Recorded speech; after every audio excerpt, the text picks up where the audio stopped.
share. If you don't press that. And it looks like we're going to be live. Yep, Yep, I we're just live. got the notice. Okay, kill the volume if you have it going. Oh, yeah. Thank Yep. you. If you don't press that. Let me mute that. There we go. How you doing, Riser? Christmas Coin Channel is with us. Welcome.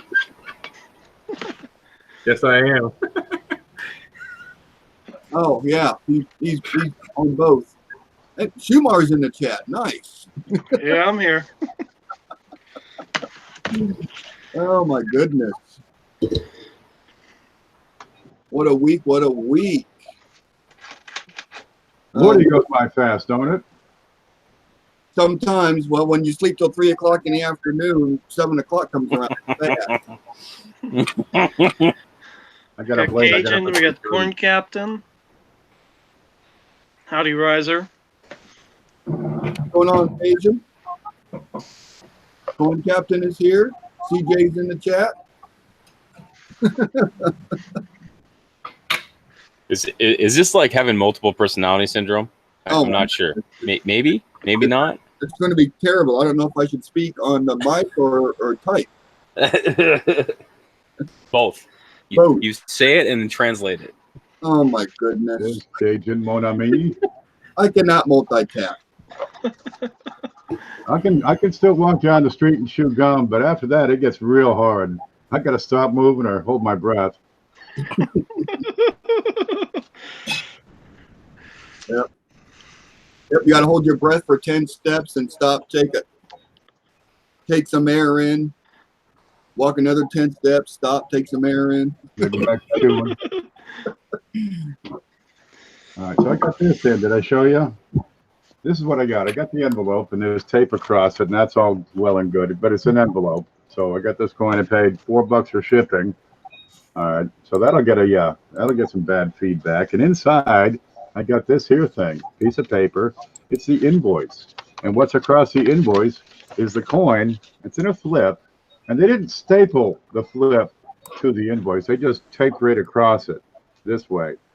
Oh, don't I hate that? It's even worse when they do staple through the flip to the invoice. But this is just plain shoddy workmanship. Well, anyway, I thought I'd take it out so I could find some. I'm like 90% sure I know who that seller is. Well, he's gonna get a harshly worded letter from me. Because I may have gotten something from them that looks exactly like that. We have all gotten this mail. Yeah, you know what? For $4, it should have came in a padded envelope. Oh, there it goes. That's gone. There. It's a 1909. I've been meaning to take a look at it. I haven't done that yet. Let me pull this. Ooh, I got these things in, by the way. They're pretty slick. All right, let's see. I got to find a button here. I love those. Go there. There it is. Are those howlers? No, those are dollars. I have dollars. I'll do it next. Here is a 1909, and you've seen it. We looked at it. It's the one with the spots. Yeah. Looking through a layer of tape and a layer of mylar on this, so I'm gonna have to take it out of there. 1909 got some good color to it. Okay, let's open this up.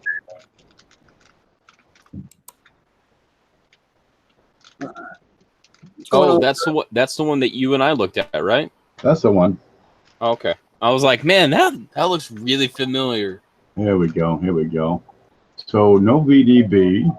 There you go. It has a shallow cut end. Real good shape on it. Has a couple of spots, but good color. All right, but we got to look up at what was the issue with that? We decided. The dots look egg-shaped. Yeah, like I thought it might be DDR number 2. That is a DDR right there. That's believe. DDR, woody, great shape. We'll look at the spots in just a bit.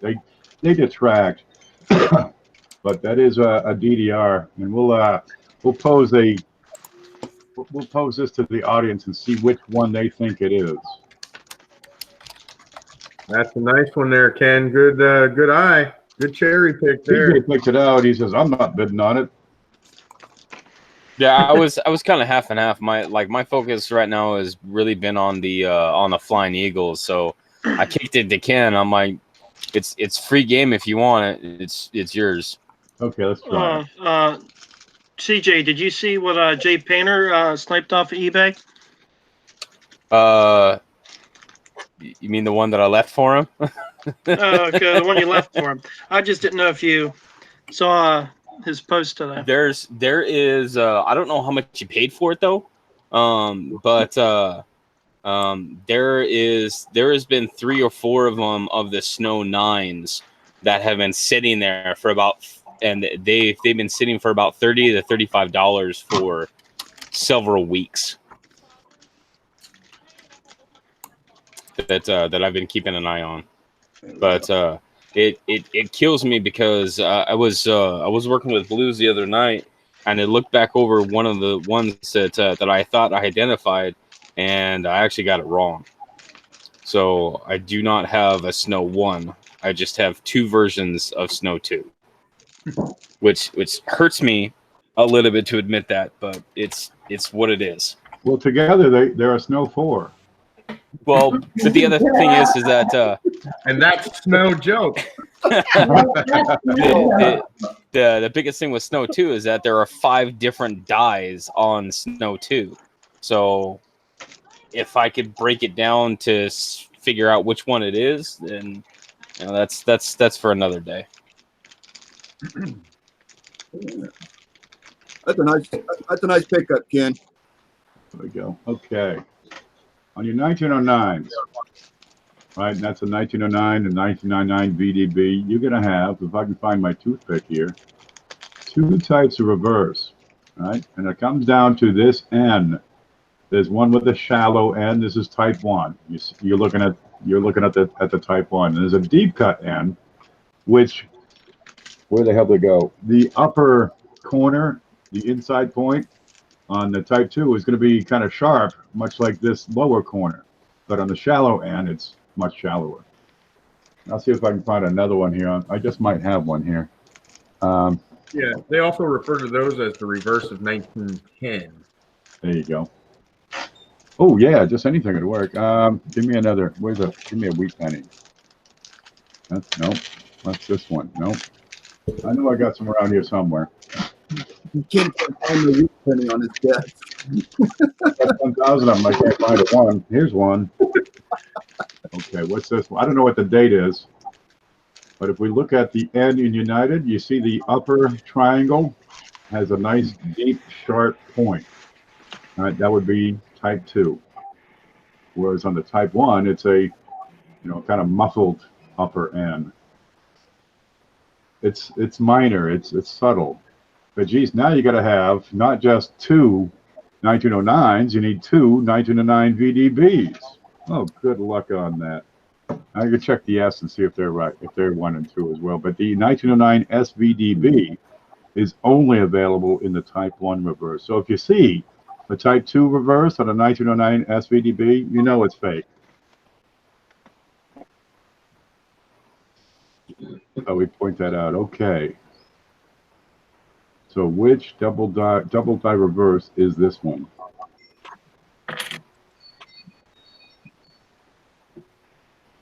That's going to be our question of the evening. What's the email? Says Pocket Change, and Blue says check my coin at yahoo.com. Here it is, right here. Let me get this out of the way. Check my coin at yahoo.com. Can't miss it. There it is. Check my coin. Check my coin. Hey, Shay, what's the email list look like tonight? Ken, Yes. check on Variety Vista number 5. Is there a die crack on the right wheat tip? I haven't even looked at this thing yet. I just tore it out of the package a moment ago. Okay, well, you told me that was our homework. I'm doing my Oh, homework. it's your homework. Saves me the trouble. She's already on step 3. Yep. There's Amber and Pocket Change Exchange. Welcome, welcome. So, Blues, I've got 3 three emails with questions and pictures, and I've got two emails with just pictures, and then I got something from Chris. I've got a couple of emails from Chris Hurley are pretty interesting, and but anyway, I got about 5 or 6 emails lined up, ready to go. All righty.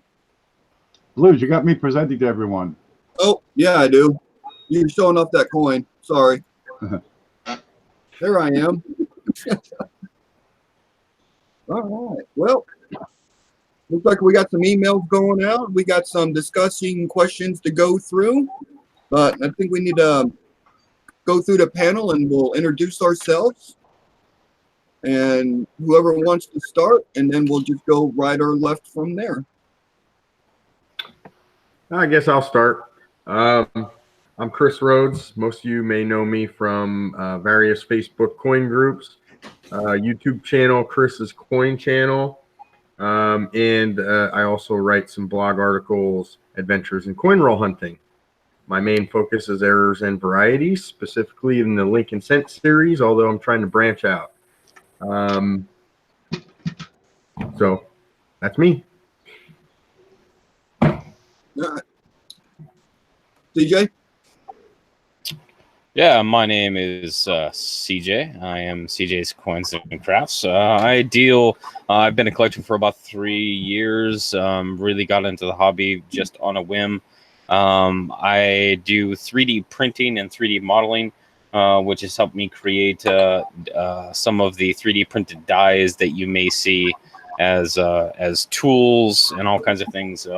I've been focusing lately on some of the early and the obsolete coinage. So the Flying Eagles, the Indian Heads, 2 and 3 cent coins. All right. Shumar? So my name's Jeffrey. I run the YouTube channel Shumar Coin Chats. My area of specialty is die progressions and trends. So I've kind of fallen down that rabbit hole for a good while now. That's where I do most of my research with how die deterioration happens, how it affects both the minting process and the coins you'll get in pocket change, at least. All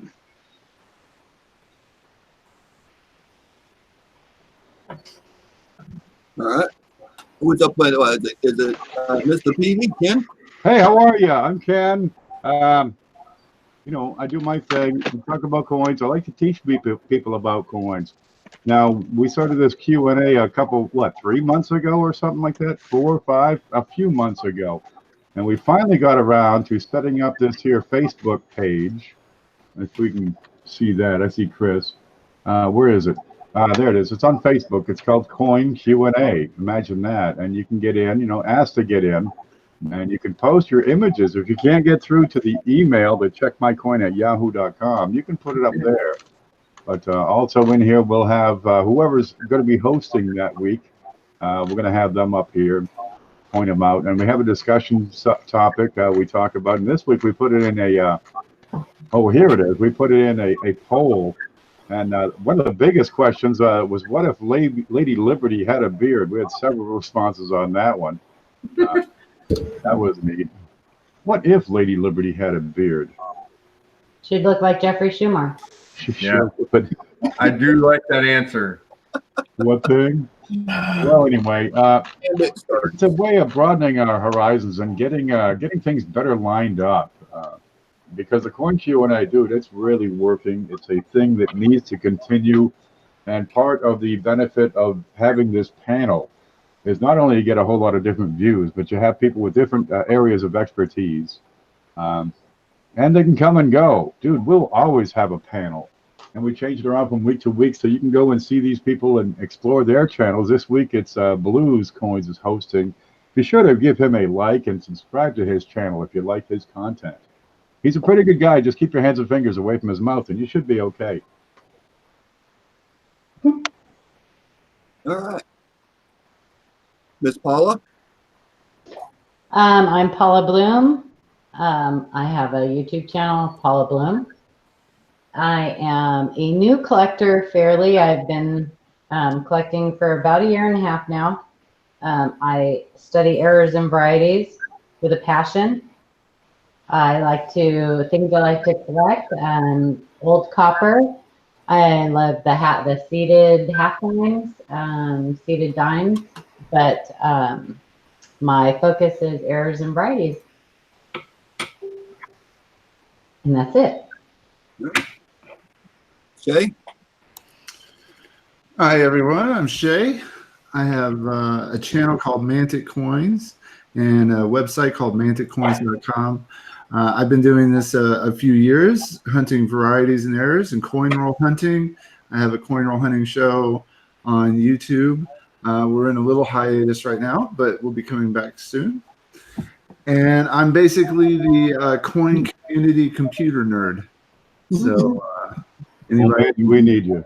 anybody needs help, I try to help figure out what the problem is and how to fix it. So, but yeah, I really enjoy doing these Q&A panels because I'm learning a whole lot, and I hope you guys are too. So, and it inspires me daily to go learn more. So, Exactly. Thank you very much, everybody. I am BluesCoins. I'll be your host, your MC tonight. And just want to thank for everyone that's on the panel for being here and taking the time to pass on their knowledge and helping us. Want to give a big shout out to the people in chat. Thank you. I appreciate y'all coming here and hanging out. And we should have a special guest tonight. And hopefully he will come join us here shortly. But until then, I'm not going to reveal who he is. But most of the people know who he is. So we'll just leave it at that. Wow, I just said a whole bunch of words without taking a breath. Breathe. I thought you were turning a little blue. One of the discussion topics we're going to do tonight is what drives you to search coins. And I think we could get on that and talk a little bit about that. See if we get some more people to come join the channel first. So anybody who wants to start on the topic, what drives you to search coins, go ahead and speak up. And there's silence. I'll go first again. I'm sorry. I know I hate silence, but I like to try to let somebody else start. And it's funny because I think we're all type A personalities, yet none of us want to be the guy to start it off. Anyway, what gets me going is, variety. I just love the fact that I can search through a roll of coins that I can get from the bank that most people wouldn't even think twice about, and I can find something in there that is different, something that is valuable, something that increases the size of my gigantic collection. I mean, my collection is really starting to get out of hand. And I just think it's really cool. I like the history behind the coins. I mean, I even like finding the simple stuff. If I crack open a roll of pennies and I find a Canadian penny, some people hate that. I like it. It's different. It doesn't belong there. And it's fun. It's a good way to spend your spare time. I like to research. If I find something new, I like to research how it happened or why it happened. And it all started when I was like 9 or 10 with a 1943 steel penny. I never saw a silver penny before, and it was different. So it grabbed my attention, and that's where it all started.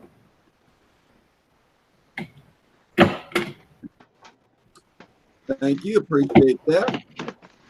Like, get back over here to, there I am. I started roll hunting, searching coins about 19 months ago. And it was basically to help me mentally deal with some challenges that I deal with. So it just went from day one down to 19 months later. And I'm basically an error variety guy. I do put my sets together, but when I go through rolls, it just takes so much out of me. I'm able to relax. I could focus on one thing without my mind wandering all over the place. So I always have boxes to search here. There isn't any time that I do not have at least 100 rolls that I could go through. So it's the thrill of the hunt. When you find something and you're like, whoa, what's that? And then you got to do the research to figure out what it is. So I do a lot of my roll hunting just to ease my mind up and just to get me to relax a little bit. So, and that's what drives me. I just got to have it. It's got to be part of my life. So I guess for me, why I search is I like my oddities. I like my stuff that's, against the grain compared to what most people like to collect. That's kind of how I stumbled into die progressions and trends, because there really isn't no information on exact specifications in a lot of the die progression and trend type stuff, and even research into that discipline within the hobby, that niche within the hobby at least. So I mean, you'll see me every week when somebody says crack, you'll hear me all pep up, and I mean that's why it's the thrill of the hunt, absolutely the thrill of the hunt, finding those scarce die states, die progressions that are hard to find because nobody's looking for them. That's what makes them hard to find. And then when you find there's nothing like searching, and then you find a coin for a progression. That's absolutely very, very fulfilling when you can put a 16 coin progression of a 1955 cracked skull. It's absolutely amazing. Is that a repunch date? Mm-hmm. The 8, the 6, and the 5. Where'd that go? That's a misplaced date. Down below. I see you. Mm-hmm. So this is actually a great example of I started coin roll hunting just as something that basically I spent my entire day trying to figure stuff out, and it was one thing that I could just go through, and I don't have to crunch numbers or figure out situations or scenarios, or like I can just do it and let my mind like just relax a bunch, because what that transition into is the thrill of the hunt, is finding those things. So this is one of those things that I was looking online, and I was just looking at coins, and I saw this one, and I said, I know what this is. I don't know anything about this series, but I know what this is. This is at minimum, it's a misplaced date. So basically, it's the number that was misplaced in the denticles. So one of the things is the research for me, is the history. I've done a lot of research on some of the early commemoratives, and I've done a lot of research on like the 20-cent piece that I got. Really the history about the coins and what had to have happened, in terms of the political aspect, in terms of the economical aspect for those coins to come into existence and to be things. Then I started getting into things like, the RPMs and the misplaced dates. And one of the most recent things is the causes for all of these misplaced dates. So it's a work in progress, but going through and finding something that you think is just a coin, and there's so much more going on, and researching it, that's what drives me. Yeah, I feel the same way as everybody else. It's that Easter egg hunt, like constantly looking for things that are different. I like to, I love to learn about all this stuff. So finding this stuff is part of the learning process for me. You'll never find everything there is out there to be found. And so it's kind of just, I do it for a lot of the same reasons Blues does it. It's very therapeutic for me. Took me out of a kind of a bad place and has changed my life. I mean, I was antisocial and I'm social now to a point. I mean, social network. But it's given me an outlet, and I've met some really great people, and I've just kind of fell in love with the hobby, and I love the people that I've surrounded myself with. So yeah, it's fun.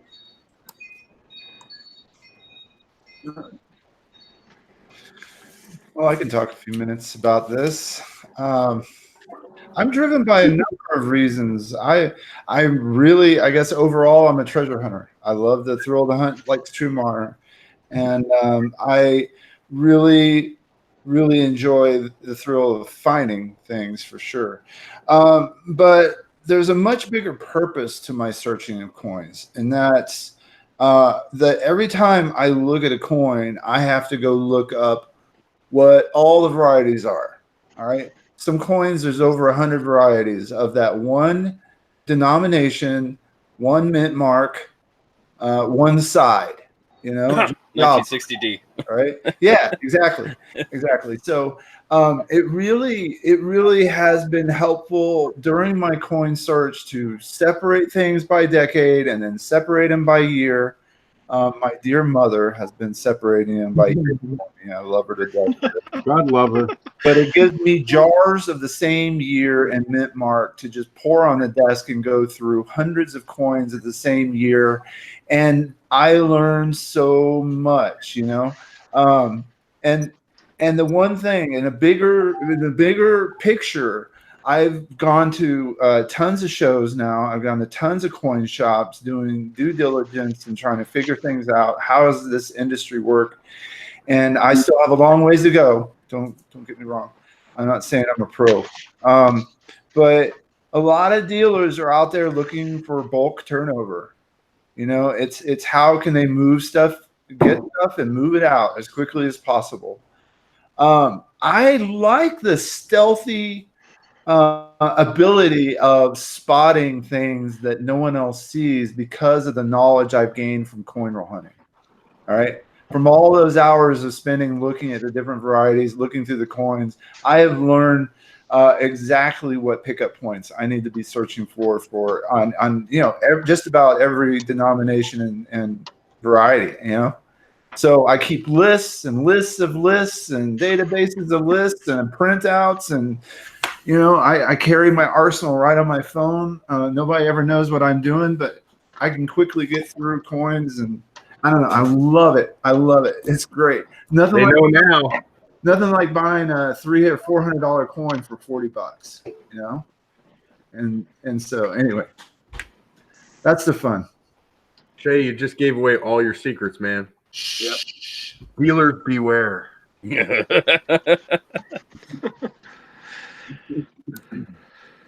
wanted to touch on something CJ said about economics and politics affecting the coin hobby. I mean, all of this stuff is so intertwined. Think about some of the design changes we've had through the years, whether it be because of the economy, going from the large cent to the small cent, and some of the patterns that were introduced during those times. I mean, there's so much cool stuff around that era. And then you got the wartime coins. There's so many different versions of the coins for wartime alloys. Who would have thought copper would end up being more valuable to the government than the silver? Then you got the political aspect. When Kennedy got killed, they made an emergency, Kennedy $50 issue. And I mean, there's so many different things that tie into coin collecting. It's just so interesting. The deeper you get, the deeper you want to go. I'm going to pick up on that. It's a rabbit hole, is what it is, and it's a deep rabbit hole. Think of it as stepping into the water to see how deep it is, and it just keeps getting deeper the further you go. I started out coin roll hunting because I could go down to the bank, right? They'd have pennies at one bank. I could pick them up because I got $2 I made from delivering newspapers or shoveling snow. And I could sit there on the curb and pick up those wheat pennies. By God, nothing better than those wheat pennies. Every now and then you'd find, an Indian, which is cool as hell, because this is the '70s, and geez, these things are still in circulation. Not as commonly as the wheats are now, but every now and then you can get one. Then I could take them across the street because they were buying pennies, right, for 55 cents a roll because they were trying to get people to bring in their change. So, I could pull out a nickel's worth of pennies and get my money back for the rest. So, hey, it didn't cost nothing. Then I get into the idea, you mean you can collect a whole set of these, one of every date, one of every mint mark? Of course you can. And they got things for that. They got folders, right, that'll hold every date and every mint mark. They're wonderful. Then you got to get, every date and every mint mark, and you want to get them all bright, shiny red and perfect and slick. Geez, then you got the nickels, the dimes, the quarters, the halves, everything else in there. You got silver. Yeah, I used to get this one lady pay me with a silver $50 every single week for a newspaper. It was wonderful. I sold them off after a few years, bought a telescope. There's no way to finish ever. It's how far can you take it? Because even after you get the U.S. coins done, there's Canadians to play with. Then you get your old Canadians, you get your Canadian dollars, nothing. There's no end to it, right? Or you get deeper into the Lincolns, into the wheat pennies, and you have things like these double die reverses that we're talking about today. Well, I'm talking about today. There is no end. You can have a collection unlike anybody else's, even if they have every date and every mint mark, in top grade. They don't have this one. Or maybe you do, but yours is better. But is it a Woody? Oh, this is a Woody. Oh, this is a peach. You got to see. Let me look at the front of this. All right, then you got to get. Okay, it's got some spots. All right. Then you get the Woodies, where you have this funny grain appearance going on, and you get these coins of character. Dude, you want to build a beautiful set? Get with these. They're slick, and you get them on just about any piece of copper that's out there. That adds a touch of character. You want to see a beautiful collection, you put together a set of Woodies, and some people are doing that, which is just wonderful. But where does it end? I started selling these things back in the late 80s. Did okay. I could go in and pick up $50 on a Saturday. Well, that was pretty good money back then, let me tell you. Then I got kind of distracted, got into the workforce there, did my thing for a while. And the coins are kind of backburnered, which is, you can do that, right? Geez. You shouldn't do that, but you can. The longer you put them on the back burner, the more valuable they get. You can't lose. Dude, it works at every level. And a few years ago, I got back into it, and I found some customers, people that will buy things. So now I can shop and go hunt for the very best specimen, even if they're all the same date, because people want to put these sets together. And, you can pick up some extra cash. Well, how far do you want to take that? That you can take as far as you like. People do coin shows. They sell them on eBay. They sell them on Facebook groups. They sell them on Etsy. Dude, watch out for Etsy. But, you can actually make a living doing this. Well, I haven't worked in an honest job in over 2 years now. It's kind of nice. I'd like to keep this up. It's working great for me. I'm 52 years old. I always said I want to retire when I'm 50, but I kind of fell into this retirement thing. And really, it's working for me. I can sleep till whenever the heck I want, do my thing. I don't even wear clothes. That's why I don't have my face showing here today. It saves me a lot on laundry. That's the best part. There's less chores. But how far do you want to take it is entirely up to you. You can go half. I think you just took it too far.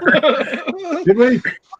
You can take this as far as you like, as fast as you like. If you really want to focus and learn and study, yeah, you can pick up this bit about these die varieties. repunch mint marks, RPMs, find out what all the letters mean. These DDRs, DDOs, clips, errors. You can figure out this stuff in a couple of years if you apply yourself. Watch Trey. We got Trey over here in the chat. You watch him when he turns 20. Dude, we're going to be asking him about questions. We're going to be asking him about coins. This will take you as far as you want to go with it. If you just want to have a hobby and collect, dates and mint marks, or, maybe a set of Indian pennies, one of every year, that's nothing wrong with that, dude. It's wonderful.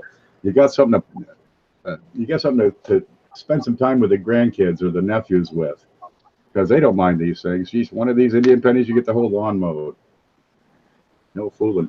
Where do you want to go with it is up to you, and you can take it as far as you like.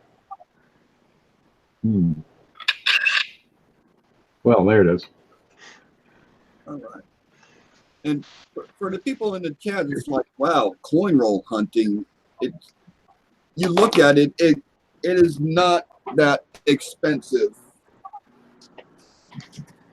to get started. You're not going to lose money. You can get started with $25 and get. We started with $1 pennies, and just go through them. And the more that you're going through these cents, and you're seeing different things wrong with them, and then the information is out there to look it up. Well, it's RPM. Is this a DDO, a DDR? And the knowledge that you're going to create upon yourself by doing that is going to pay off in the long run. Because I could read a book all day long and it don't mean crap to me. But if I could physically look at it, that's how I learn. So it's not that expensive to get started. When you're done with the box, you take them back to the bank and you get your $25 back and get another box. Or take them back to a different bank. Yeah, take them back. Yeah. Yeah. That's just a rule of thumb. Don't buy your coins at one bank and take them back to the same bank. So it doesn't take much to get started on searching coins, and the knowledge that you're going to embark on yourself and create is just going to be out of this world. Might I add something here real quick, since we're talking about coin roll hunting? And yeah, so I just got a box with 50 NIFTs, including 1987s, and every single one of them somebody's drilling a hole in, not even all the way through. They're just drilling holes in coins. Don't do that. Just don't do it. Don't. Oh, please. Why would you do that? Why did you do that? Or they're stamping flip-flops or palm trees. So somebody's doing that obviously on purpose just to piss somebody else off. Because, I mean, if they just did it to the NIFC coins, I mean, come on. Yeah, it's somebody that has a problem with NIFCs. Pardon my language, but that's a dick move. Yeah. I think we should all, I mean, as numismatists or practicing numismatists, I think we should be good stewards of coin. But when that stuff falls out of a roll, I've got gloves on ready for the $1 million treasure. I'm not going to put fingerprints on it. If your expectation is to do coin roll hunting and find treasure, treat it like treasure. Don't treat it like trash. Good point. And don't lick your coins. Do not lick your coins. Hey, if you want to grade them accurately, there's no better way to grade accurately than to give it a lick. Oh, man. If you're good, you can figure it out in one lick. That's another thing, guys, is that if you're going to be good at coin roll hunting, you better learn how to grade very quick. That's like the first thing on the top of your to-do list is to learn how to grade. Yep. That's very true. Yeah, don't wait 2 years. Don't wait 5 years. Do it now. It's the most important thing that you could possibly do for the hobby and for yourself and for a good understanding of coins. Okay. Anyway, I don't mean There's sorry for preaching.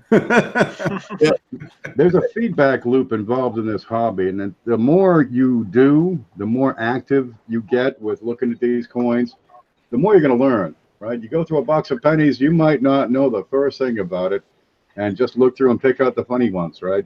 This one's got a hole in it. I'll keep that. That one's got it's green. I'll keep that one. This other one's got a maple leaf on the back. You keep that one. And well, you might not find a whole lot because you don't know what to look for. But your next box, by then you've you've done a little bit. Maybe you start to sort them out by date, right? Now you keep the best looking one of each date. Maybe you don't understand grading fully, but you can understand which one's shinier and better looking and has the fewest blemishes and marks. Okay, this one's a little toned, but this one's pretty shiny, right? You check out both sides. You say, well, this one looks a whole lot better than that one, even because it's got better details up here in the top of the crown. Whoa, easy. And you develop these skills over time. There we go. This is what you're looking for. These little dots. You want to see them fully. The more you do, the more you learn. And these take you down the different roads to go because, dude, we got Facebook groups, there are websites, there are blogs, there are coin video channels that tear into the subject. We'll explain to you what's good, what's bad, what to look for, where to look for it. And you're going to pick it up. Keep notes is another great way to learn. Every date, every mint mark has a story. There's almost a variety on every single year. I think 1979 is a little quiet. 1975 is a little bit quiet. 1960 Denver, you got 200 different RPMs to look for, right? They've got a new double die for 2018 that was just discovered not too long ago. I'm hoping Chris will tell us about that. 2018. Yep, I did send pictures in. Can I say something too? To the new people, don't believe everything you see on YouTube. Yes, some of these coins that are worth $16,000, you can find in pocket change. Your odds are not good, and you are not going to find them if you don't know what you're looking for. You have to learn about these coins, and if you have a light bill that needs to be paid tomorrow, go mow a lawn, because you probably are not going to find a coin in pocket change that's going to pay that light bill. Don't get into this if you think that it's a get rich quick thing, because it's not. I don't think any of us here have ever found a $16,000 coin in our pocket change. What's the best one you've got? I've gotten 75 to 100 range. Yeah, that's about it. And that's there's some good ones out there. Most coins I find are $1, 50 cents, $1, $2. You find one of these, where is it? You find one of these quarters with a W on it, it might be good for 10 to 20 bucks. They are out there, but you're not going to scoop them up by the handful. No. And if you don't know what to look for, you probably won't find it. There's a reason they're worth money, and that is because they are hard to find. Yep. If you have a bucket of them, chances are they're not rare. I had a fellow in one of the groups on Facebook who says, "Hey, I got 4 of those 1982 D coppers." I said, "No, you don't." Yeah. He shows pictures of them. They're covered with zinc spots, zinc blisters. If you know what those are, okay, that's a big giveaway right there. You can figure these things out. There are coins out there that have some value. Most of them are going to be, a few cents to $1. Every now and then you get a $5 or $10 coin out there, right? There's some 1972 double dies, a little more lesser known than the popular double die where it's shifted and makes your eyes hurt. But they have to be able to identify a double die. Yeah. They're not going to find it if they can't identify them. There are specific things to look for. You'll learn that as you get into the hobby. And boys, Coin Dragon. It's a 1984 with a doubled ear, and you can't miss it. It will jump right out at you. Frank is Coin Dragon. He's here in the chat. He's found one of those recently. And yeah, that's a $50 to $100 coin. He's found 2 of them. 2 of them. And I bet you didn't do that by accident. Frank knows what he's doing. Disgusting, really. Most of us can't find 1, but he's magic that he can find 2. Whoa. What did he find 2 of? 84 double deer? Yeah. And I think Shay is the proud owner of one of them now. 2 of them, Frank. You animal. Right? Right? He is an animal. It's like most of us just drive to find 1, and he's over here like, oh yeah, hold on, let me just reach into my pocket, and I'm just gonna grab a handful of them. Yeah. What'd you say? 83 DVR? Oh, I got one right here. I've been searching this jar for a couple of days. Oh my gosh. This is the second jar. Yeah. Your poor mother separated all those 84s just so you could buy one off of Frank. Yeah. Well, Mom's gonna get a piece. When I find the big ones, she gets a piece. So hey, Coin Dragon had a great point. Unless you've been doing this 20 years, listen to others who have and know what they know. Listen. I know it's heartbreaking sometimes to finally find out that doubling you have on your coin is MD and it's absolutely worthless, or it's worth the value of the coin. But that's just being realistic, and most of the coins you find will have a realistic response. But hey, every coin helps you identify that it's normal better. Yeah, none of us here know everything, but we sure know how to look up answers to most things. And thank your lucky stars when you have mentors like those on the panel that that are willing to answer your questions candidly. Yeah, I guess I'll hop in here and say something before we probably should move on to some questions that got sent in. Find yourself a coin buddy. Find yourself someone that's trustworthy, and get under their wing for a while. I was under Ken's wing for the longest time. I know I bugged the hell out of Ken with questions about this and that. And looking back at some of the questions recently, I was like, why in the world did I ask Ken this off the wall stupid question? Something that some time and experience, something that I'd see now and just be like MD or damage or something like that. So find yourself someone trustworthy that wants to teach you and be willing to learn. I think that's the biggest thing. But also be respectful, please, too. Yes. Because many of us get bombarded with messages, emails, texts, whatever, by many people every day. And it's fine unless those people just keep, hammering you with questions. That gets a little crazy. So just please be respectful of the other person's time as well. Don't be the guy who sends me 30 pictures every single day. Sorry, Ken. For that. Seriously, I don't mind helping people out, but they have to meet me halfway. They have to want to learn. Because if they just want to know, is this worth anything? Here's all my pocket change. I can go plant zucchinis and have a better day with that. Yeah, we're more willing to help if we know that you're doing something on your own too.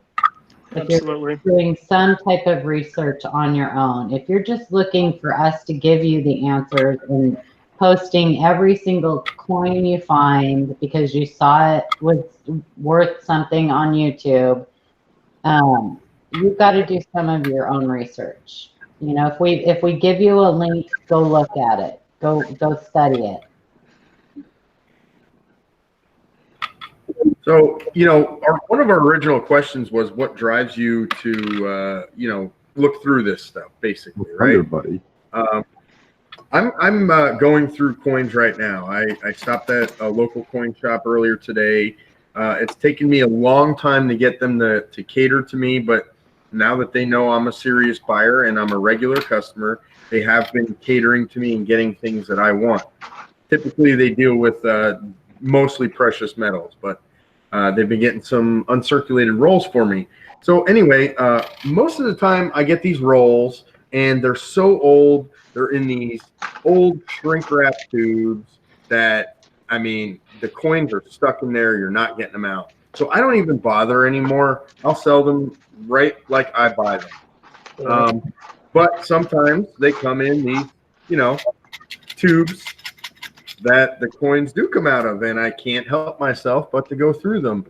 So this particular one is a 1961 D roll, and I'm halfway through the roll, and I have identified 4 different RPMs in this one roll.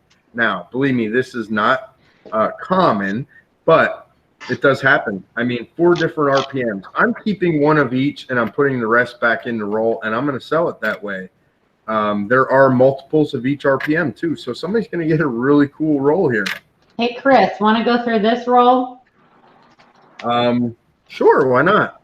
Are you serious? You know what? As green as they are around the edge, they're probably really nice in the middle. And Not I so bet much. you there's some good stuff in there too. That's How what's about up. this? Oh no. No, you can keep that one, Paula. Yeah, not so much. They're all green. Although I would still look through them. I did, but And everyone, please remember, if you're going through rolls and you don't find nothing, don't be discouraged because of it. I don't know how many boxes I've gone through and been skunked. And then the next box, you find a 72 DDO. I found 3 of them already, 3 different ones out of the 7 that are possible. So the coins are out there. You just have to educate yourself and just start looking.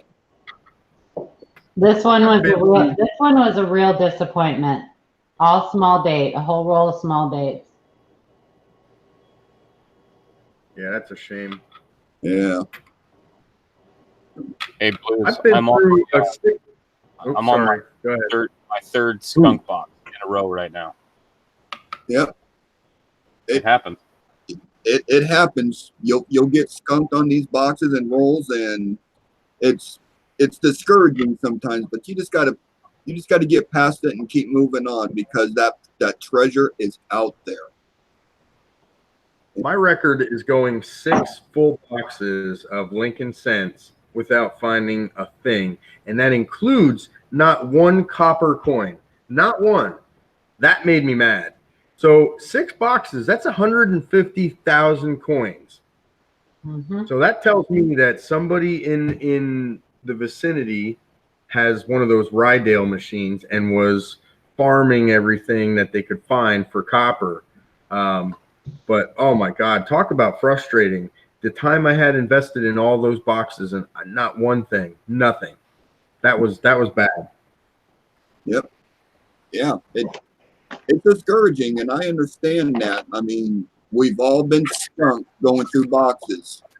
So just got to keep your head up high and just keep pushing on. Rarely have I been skunked. Rarely. I picked up a 60D roll that's been floating around here for I don't know how long. I haven't bought a 60D roll in years. And I went through it, we're just hanging out, I think, with CJ and Blues a couple of weeks ago. And I found, 4 RPMs? And if you look at the little corner of that D right up here, you're going to see a little slice. That's all it is. It's pretty darn minor. Mm-hmm. But that's what a repunch mint mark looks like, or at least this one. Sometimes you get them, they're real big. It looks like a D beside a D, or an S beside an S, or it's got little flags sticking out of it. That's what we're talking about. And what is something like this worth? Maybe a couple of bucks. Let's see if I can get that to focus here. There you go. It's red. It's shiny. It's pretty. I love it, and it's good for a couple of bucks. Like Paula says, we don't do this because we're hoping to get rich, although that wouldn't be bad, but because we want to add to our collection, get something we don't have, or something that somebody else doesn't have, so we can share them around. And this is the kind of thing that we find. It's just an RPM. I have not identified that as to which one exactly it is, but there are things in just about every box. What you can do is go in and, if you're new to it, separate them by date. Really, that's an easy way to go. And then learn, right? You can go to Wexler and look things up, what to look for on that particular date, right? Maybe it's let's see, here you go. Okay, that's a bad example. Here's one. Here's one we haven't done yet. What's this one? 1981. There are things to look for on 1981 and different areas you want to focus on for each date. Maybe you want to focus on the date. Maybe you want to focus on the eyeball. Maybe you want to focus on the very top and very bottom of the L in Liberty, or the RT and Y, or perhaps some letters up here. And if you've got one solid date in front of you and you find something that's, this is funny, well, you got 37 others to compare it to right off. Does this one look exactly like that other one, or is there something new? But each coin, you can make a list of the dates and keep notes of what to look for that particular date. Maybe I want to look in the bottom of the R in America, or I want to focus on FG, right? Or I want to see, look around the little man here inside the statue. What's this? What's this? You see something and you say, geez, that's funny. Hey, what do you suppose that is right here? Is that something? That might be a clash mark. We'll have to get in there and take a look at it. But if you see something funny, you don't have to rush immediately to show the entire world and say, hey, man, look what I got. What is it? Save it aside until you learn more, because you're gonna pick up so much in the next 6 months to a year. Yes, this appears to be a clash mark. A pretty minor issue here, but, well, there it is. There's one I didn't have before. But as you get deeper into the hobby, you're going to learn where to focus on for each date. You have your notes to look at, you'll have different websites to look at, and you can focus in on those particular things. All right. 800 rolls of Lincoln's copper coins has gone through in the past couple of days. Yeah. Yeah, you can have that job. So, Shay, you got the first one ready for us?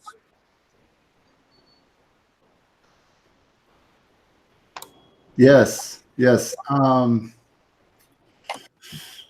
I have one thing to do. Give me 15 seconds. You have one job. One job. One job. This is our tech guy here. It's all good. I was doctoring an image because it needed it. And all right. So our first email is from Rebecca. And Rebecca says, well, let me show you the coins. How about that? Charlie Reiser there, he's coming up with some good stuff today. First, Trey said he licks every coin he gets. Then Charlie said he tries licking the notes, and it's just not the same. Yeah, because there's probably some white powder left over on those notes. now he says, just the thought, what if the coins are collecting us? Woo! Hey. I think we better stop licking those notes, man.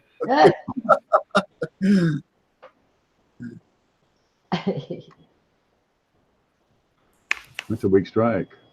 Yeah, there we go. Looked like a 1966 Washington quarter. Yeah, so she says, hi, my name is Rebecca. I'm just a beginner at coin collecting and just missed your live streaming on YouTube. I have several coins I have questions about. I'm not sure how you prefer me to send them, so I'm just going to send them a few of what I've collected so far. And so, yeah, she sent a number of quarters. We'll just flip through some of these real quick. 1963. We got some silver. Silver. So are these things she found? Yeah. Oh, cool. Well, the things that she says she's collected. Oh. So I don't know. Maybe she found them. Let's see what else we have here. Anytime you got a coin that makes you say, back. What's that? anytime you get a coin that makes you say, huh, that's funny, set it aside, keep it, because it might be one of those coins that's worth $5 or $10 or $50. Maybe it's just worth silver melt. Well, that's still 14 times the face value. I think it's up right now. We might be around 17 times face value. It's climbing again. Coin collecting Texas, no, we did not go over those yet. We're just starting to go through the emails right now.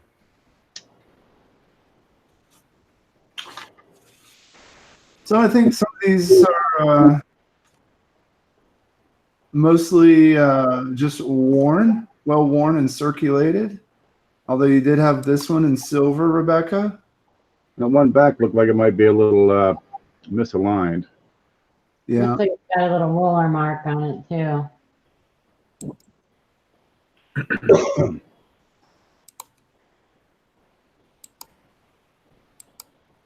Wait a second. Okay. See, Shay is coin roll hunting right now. He is. That's what exactly right.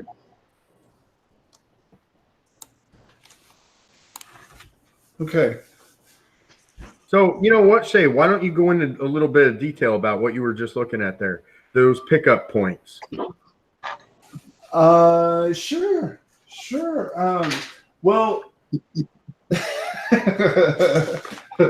been doing a lot of Lincoln, so yeah, there are a number of GDOs and DDRs in the early '60s, and there's also some things with the tail feathers going on. There's different reverse types, and there's also some of the things that I look for on the early '60s are taking a look at IGWT, the In God We Trust, the date, the initials. Look at the base of the bust. I look for cracks in the hair, and this is and then I flip it over. I look at USA, E pluribus unum, quarter dollar.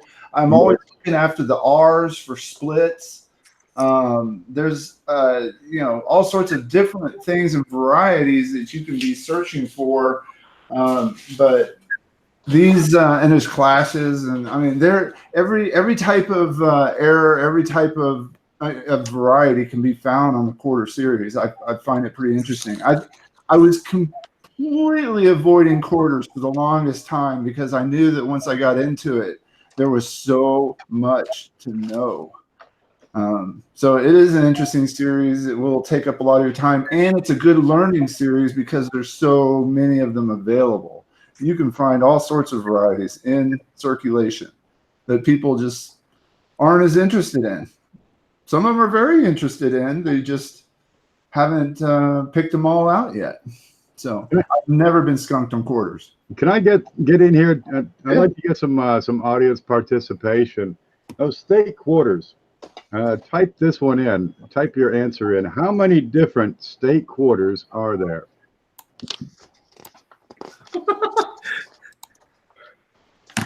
Not counting dime varieties. 176. How many different state quarters are there? I actually got this written down somewhere.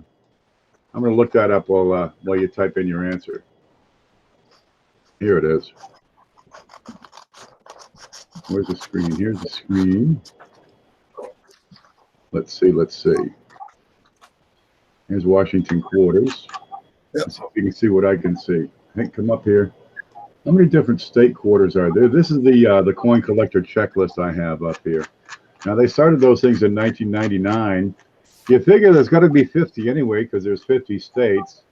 Then you got your territories and stuff, right? Then you got your P, your D, your S. There's proof. There's silver proof.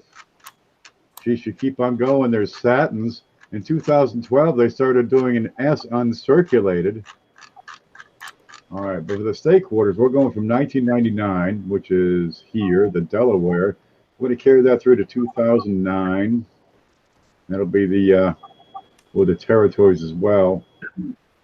And if it stops, there we go. The total is, you ready? 276. And I got to show you the bottom corner of this. Here's the little number down here. It's 276 different state quarters. Coin collecting Texas was the closest with 275. Yeah, pretty darn close. Yup. So there is no end to what you can learn and what you can do and what you can collect. If all you want is just the state quarters, okay, how complete is your set? Do you just do the business strikes? That's easy enough. That'd be fun. Do you carry it over to the proofs? Yeah, why not? The territories, are they included in there? Now you got the W's. Geez, you got to play with those. So now you got W's. They'll have 5 this year, probably 5 more for the next few years each year. Gosh, what are they doing to us? I just want 50 different quarters. Okay, I'm done.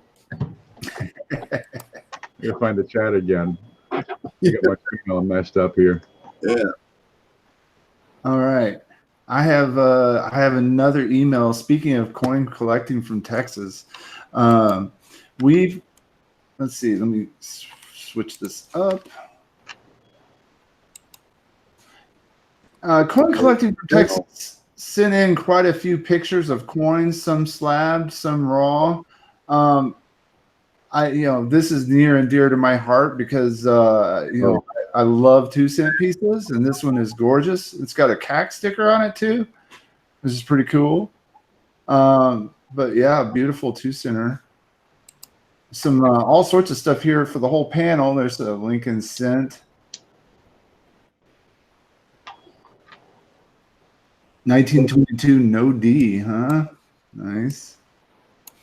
Is that the weak reverse or the strong reverse? F12. Yeah, it's gonna be hard to tell in a picture as a FS 13.2.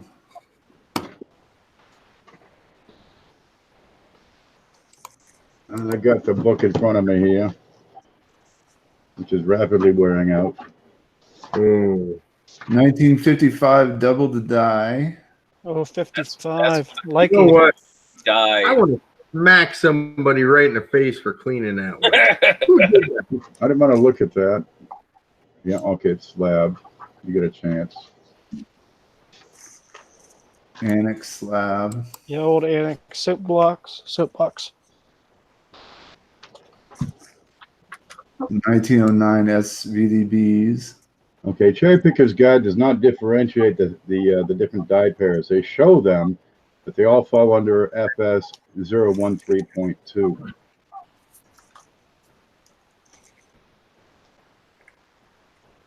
So he said all of those coins were from an old man at a coin club meeting. Well, damn. I mean, that's You want to drop them. quite a collection there. I'm assuming that old man is a dealer because, they're all priced. Very cool. I mean, we're talking top-notch coins here. Some of the grades are a little iffy, but I wouldn't complain to have any of those in my collection. Where's Roadrunner? 2/1. Yeah. The little leg on the 2.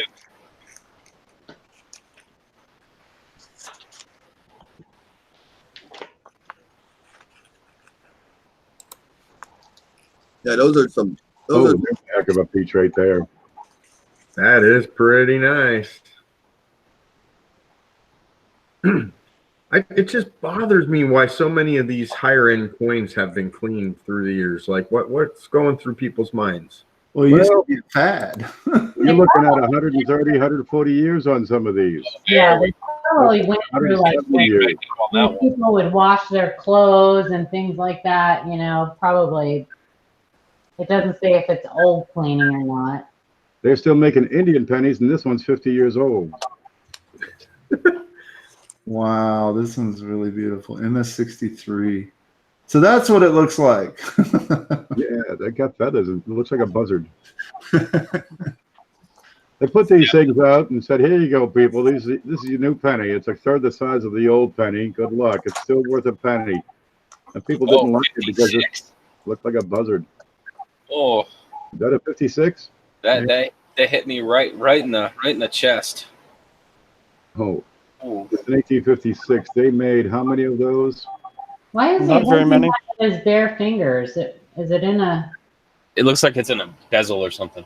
Oh, It's, yeah. Looks like maybe jewelry. yeah. 1856. Last week ago I was talking to a guy and his specialty was flying eagles. He claimed to own 6 1856s. Yeah, you got to move on, Shay, or CJ's going to reach through the internet and steal that. I saved them for last on purpose. On your 1856, you're looking at the first striking period, 650 to 850, and the second striking period between 1,000 and 1,500 total mintage, and that's between both business strike and cruise. Yep, look for that in your pocket change. Oh, You won't find this in your pocket change. that hurts. Yeah, that's so good. In your lifetime, you can go and never see one. And if you have the opportunity to buy one, that would be a heck of a thing all by itself. Actually, having the cash is, at the same time is another thing. But just seeing one would be nice. God, that's a beautiful 56 right there. I need that for my collection. Unless I get to it first. Oh, shoot. See? Can't cherry pick a cherry picker. Yeah, you can. Yeah, that's right. That's I one. wouldn't touch that if it wasn't in a slab. That's one reason we all cherry pick is because we've all been cherry picked. I've cherry picked myself multiple times. Yeah. I've been cherry picked. Yes, you have. Oops. He is asking 10K for the 1856. I would absolutely believe that. That is a bargain. In a heartbeat. Well, CJ's gonna be living on the streets now. Yep, I'm gonna go sell my car, and yeah, we got this. Stuck through a die cap. Yeah. Here we go. Now we're talking my kind of stuff, baby. And guess who sent this in? Mr. Chris Hurley. Chris Hurley. Of course. I took a chance and stepped outside my comfort zone on this one. Turns out it was a struck through late stage die cap. Yeah. Yep. I have one of those. Now, awesome. Chris, Awesome. I've seen a lot in the coin groups of people posting, it's a cap die. It's a cap die. Can you explain to everybody the difference between a cap die and a struck through cap die? Because you can't call these cap dies. No, and there's always confusion surrounding these. So a capped die coin is a coin that was actually stuck to the die, and it'll actually turn into a cup. It's like a mini shot glass, per se. This coin here that we're looking at was struck while the die was capped. Okay, so in this case, I mean, you're starting to be able to make out the details again. The date, it looks like it may be a 2001. So the cap that is stuck on the die at this point is starting to become real thin from being struck numerous times. And I know the term struck through this or struck through that sounds maybe slightly intimidating, but it means exactly what it sounds like. Mm-hmm. This coin that we're looking at on the screen right now was struck with a die, an obverse die that had another coin stuck to it. So it was struck through a capped die. The term is very literal. Ken, show us what you got with that Play-Doh. I got a die here. CJ made it. It's a CJ die, right? Okay. Now what a cap die is a plancher comes through, lands on top of here, right, and gets struck, right? But it gets stuck. And then they do it again. Oop, and then you do it again. They do it 1,000 times until it ends up being it's a capped die is what it is. If I get this off. There, and it ends up looking like a freaking bottle cap, right? It just gets warbled, screwed up, messed up, and it's a capped die. That's what that is. It went, let's see if I can line that up. It made a cap. It's a hat.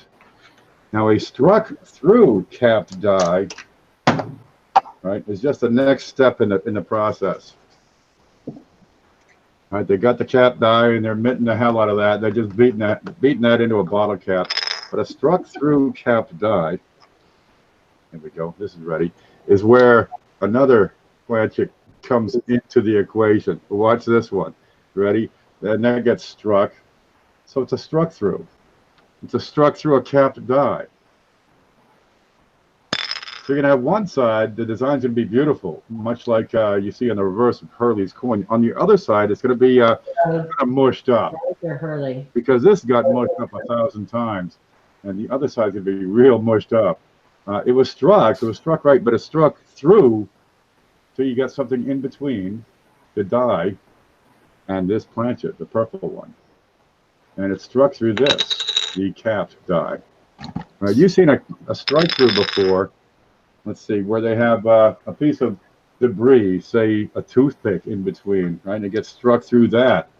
You get a normal coin, and the debris goes away, and there's your strike through, right? Same idea, but instead of having a toothpick in the way, it's struck through a capped die. I hope that explains some things. And so look for it. Anytime you see a coin with a C and a J on it, it's undoubtedly a struck through cap die. There's the proof right there. In early stages, you'll see the reverse design stamped into. This is late stage because it's all like it's obliterated. It's been struck and struck and struck and struck. Yeah, the little design left. Just mush. One side's crisp, one side's mush. Yeah. And for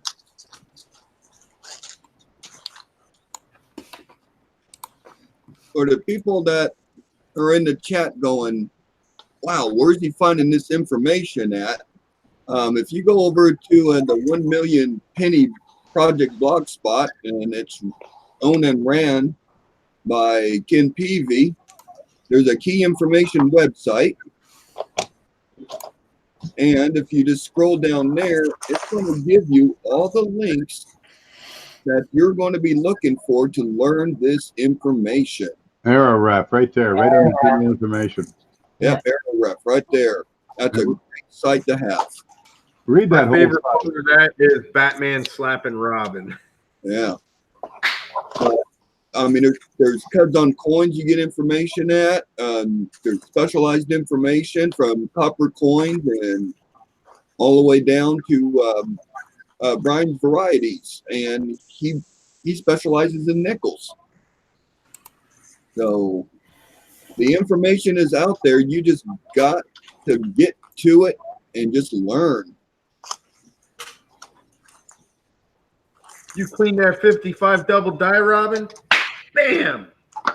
I clean all my 55 double dies. You clean your cuds too? Every chance I get. Okay, give me a cud example next. Yeah, we got a cud. Yeah, that's a good cud. This is from Christopher W. He says cud error. Yeah. Yeah, Absolutely. 1972D. To keep my eye out. The reverse of that. Yes. Perfect. Die failure. Die failure.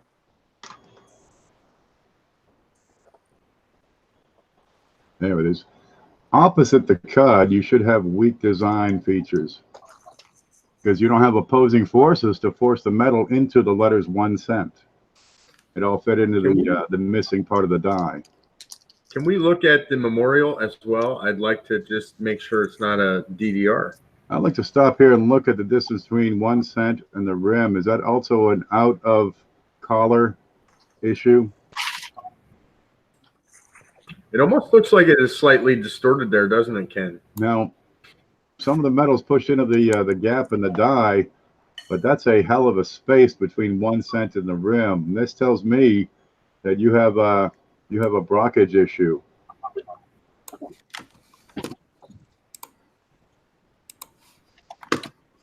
we see the front of that again?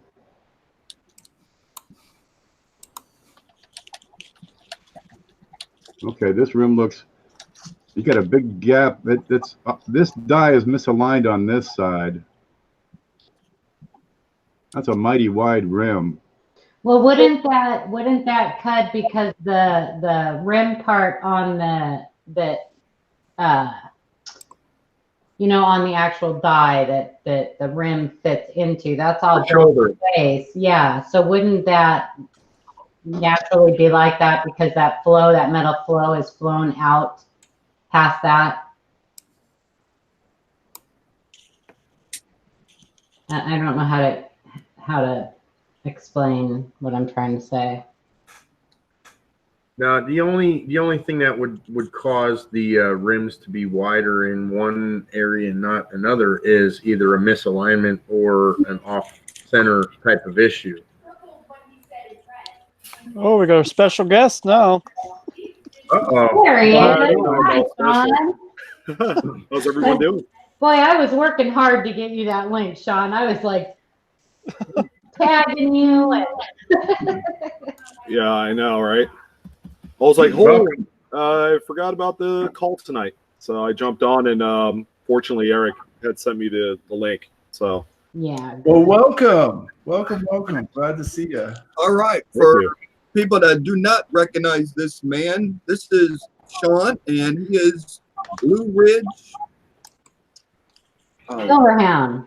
Silverhound. Thank you.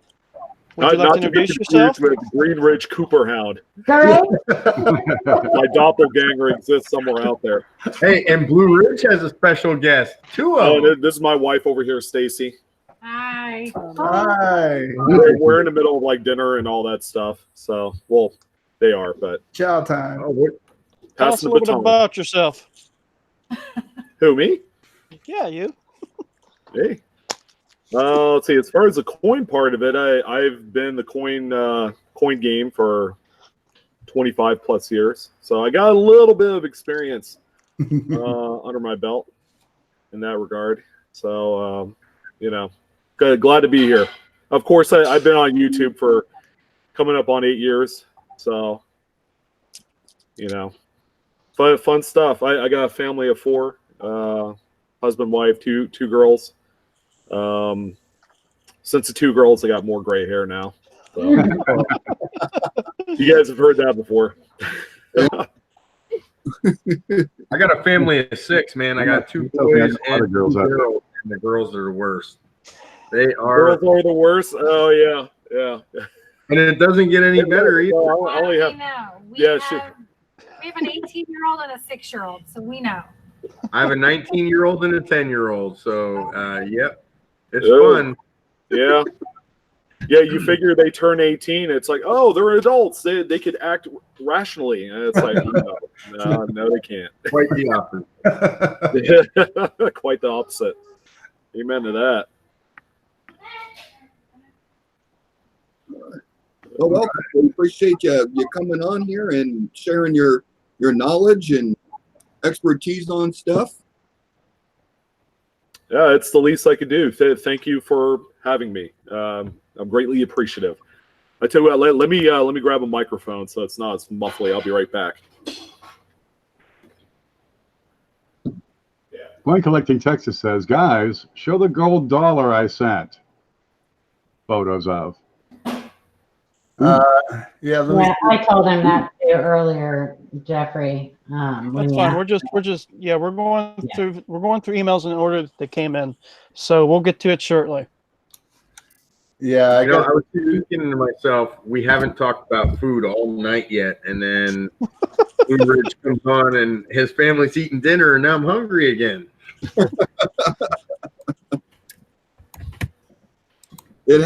Some of you guys, it's like 10 o'clock already.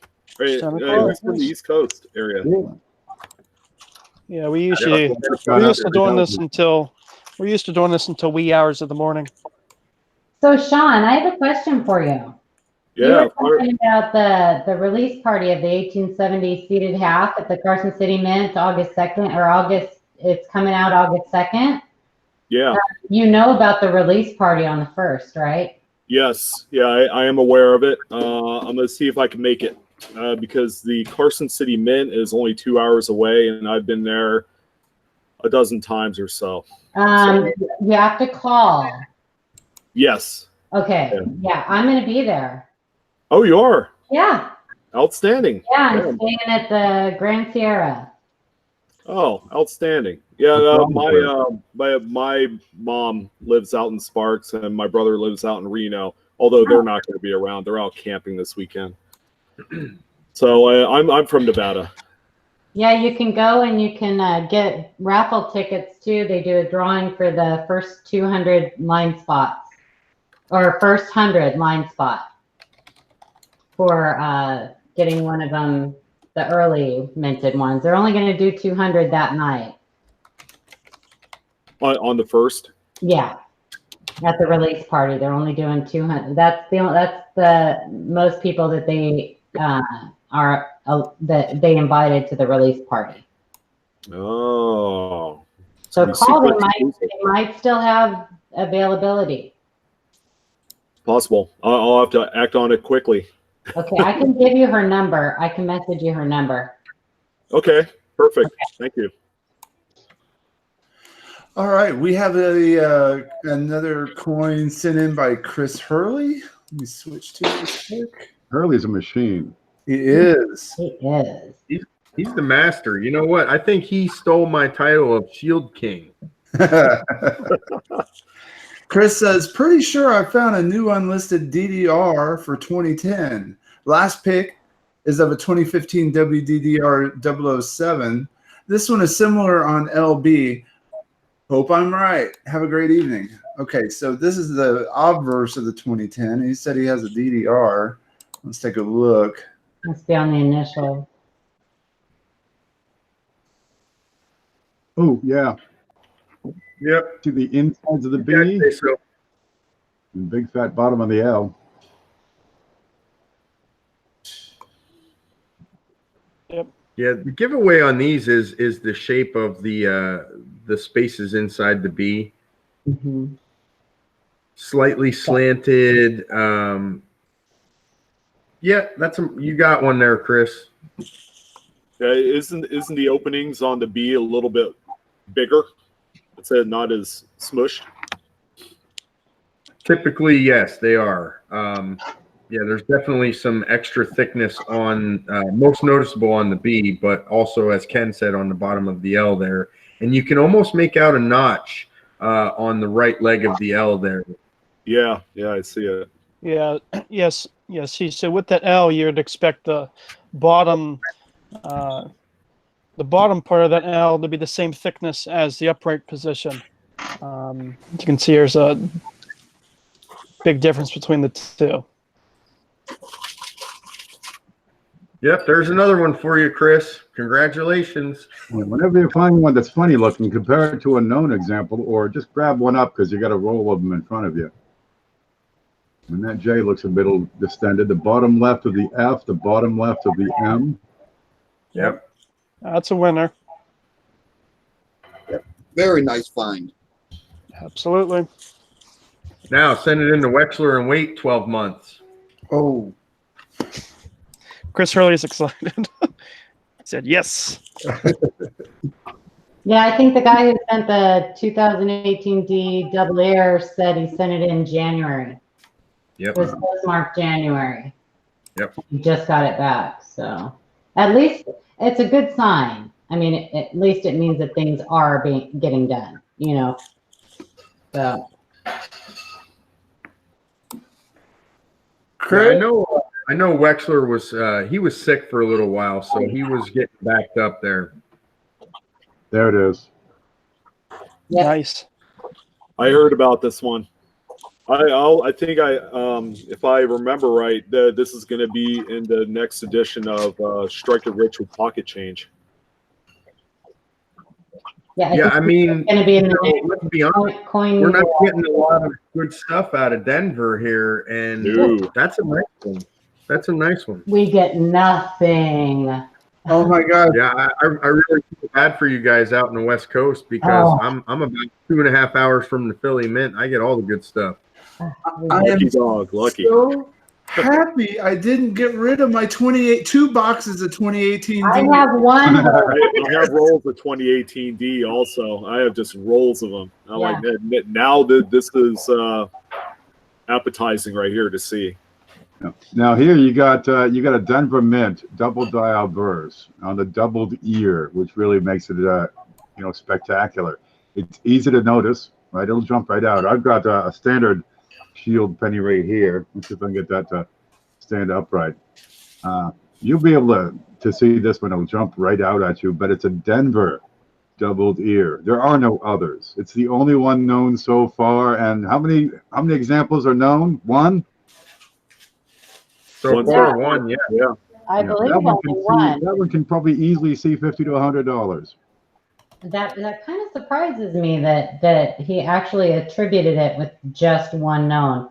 I wonder if he has another one that. Well, I think the fact that he did that is because this one is so obvious. I mean, when you compare this to, how many people have posted pictures of the double ears that are, clearly machine doubling or some sort of damage or die deterioration. This one, you can see the curvature. I mean, it is obvious. Man, I wish I would have. I skip a lot of Denvers because there's not much there, but I'm not gonna do that anymore. Yeah, I also have a whole box that I will not be saving anymore. I'll be doing a big dump in a few days. Yeah, I'll have to go through my rolls too. I was like, I'm gonna save these and sell them in like 5 years. And I'm like, now there's reason to go through them. Exactly. Yeah. Because now you want to sell these now if you get them. That is true. Exactly. Yep. Yeah. Well, Ryan, I don't think you're watching, but if you are, big congratulations to you on this one because this is. I mean, this is like a step above for me. I love the double ears, and to find one on in Denver, I mean, that is really good. So, congratulations. Fantastic. Well done. Postmark was back in January. Yeah. Does that mean it's going to be found more in the early release of the boxes? Well, no, because this is 2018. So that's at the end, the end of, I guess they come out halfway through the year. No, they come out the end of the previous year. So, yeah, that's not really an early release, I wouldn't think. But who knows how long the roll was sitting around that he found it in. I mean, God, you can go to the bank now and still get 2018 D rolls. Yeah, I still see them. Search them all. Absolutely. I think the when was the last substantial doubled ear? Was that 97 or was there one in 97? Yep, 97. Yeah, 97 was the big one. Mm-hmm. Ended up making the Cherry Pickers Guide between that and the 84 and a few others. Well, what's the other one? 88 has one. Actually, 88. Yeah. There's 83. Mm-hmm. 97. Yeah, we just talked about 97. There's one in the wheat series too. Well, there's a couple. There's quite a few of them actually, but most of them are minor. The 84 is the big one, obviously. 88 is so rare. I think there's only a few known to exist. 97 is a really good one. Unfortunately, there's so many that have been found. The value is low. It's a lot lower than I think it should be. But isn't there one that shows up down towards the neck? Well, 2006 has a bunch of minor ones, and some of those are in weird spots. Okay. Frank, you know all about that. You've had a couple of them. I bought one off of you, I believe, in the past. Yeah, Chris released in 2006. Okay. Yeah, I'm just glad something's coming out of the Denver Mint. Oh, you and me both, Blues. I'm sure that Sean is too. We just get nothing. It's Man, yeah. You know, I, you guys, I gave up Especially in the Shield series for the Denvers, it's been there's no fanfare, no love for these coins up until now. I wonder if the lack of known varieties in the Denver coins is because a lot of people don't even look through them because of the previous lack of known varieties. Yeah, that has a lot to do with it, Chris. No doubt about it. A lot of people I know that live on in California and all that, they're like, yeah, I'll take the boxes and sell them, and if I could make 15, 20 bucks per box, I'm like, that's a shame. You know, it's just all it takes is one variety, and sure enough, this one is just enough to kind of ignite some sort of interest in. and they are just really hard to search. You know, they're really hard to look at for any length of time. You know, they're so those shields. Oh yeah, I mean, if you're going through, let's say you go through a box, it's a solid box, 2,500 coins. It really plays tricks on your eyes, and you get just emotionally drained, mentally drained, just going through a box. I've done it before. And I'm like, I can't do this anymore. Yep, absolutely. Yeah. That's why I love those circulated mixed rolls, man. You get such a variety through, but I get those mixed feelings because you find something good, but it's brown and scratched and beat up, but it just, you know, but I can't go through solid date boxes. I just can't do it. I don't have it in me. I don't have the patience. And usually when I get them, I sell them. I start getting cross-eyed. I mean, I'm like, what was I looking for again? It's just, you know, and you really do almost start seeing things, you know. Yeah. But I'll suffer through it.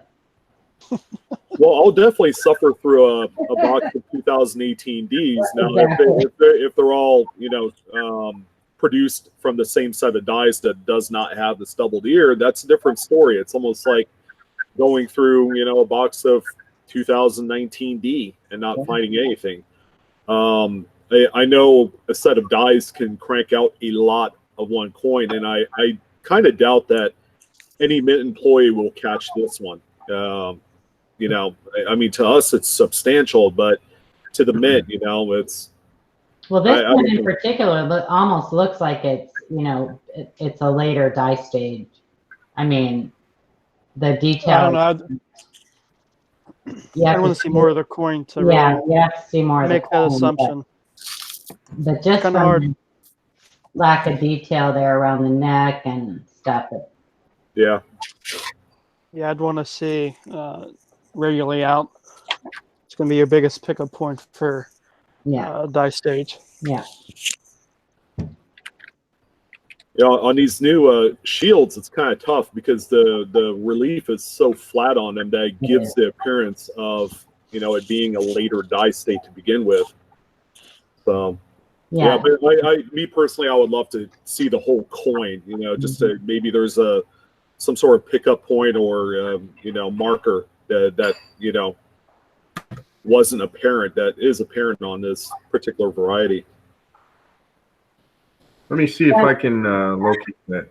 Yeah, when does he say that he's going to be adding it? Did he say when he's going to add it to his website? Once he's attributed, he's usually there within 3 months. Because we'll have markers then. But yeah, it'd be, if you can message him and see if he noted any markers on that. That would help a lot.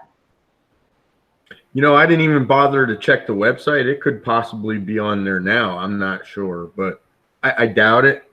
I know he's backed up, but yeah, it'll be out in September in Coin World. Okay, there are full coin picks, so I'm going to send these an email, then we can take a look at them. But honestly, it doesn't really look like a late stage die. There's a little bit of a ridge ring down towards the Mhm. bottom, starting at Liberty, but not much at all. I'll send these pics. Perfect. We can take a look at that. There's Amanda. There's our other little video shield scent guru there. She's been knocking them out, man. Yeah, your deterioration on the shields just kind of sort of just they're good for a while, and then that deterioration just pops up and then just exponentially decays really, really quickly. Yeah.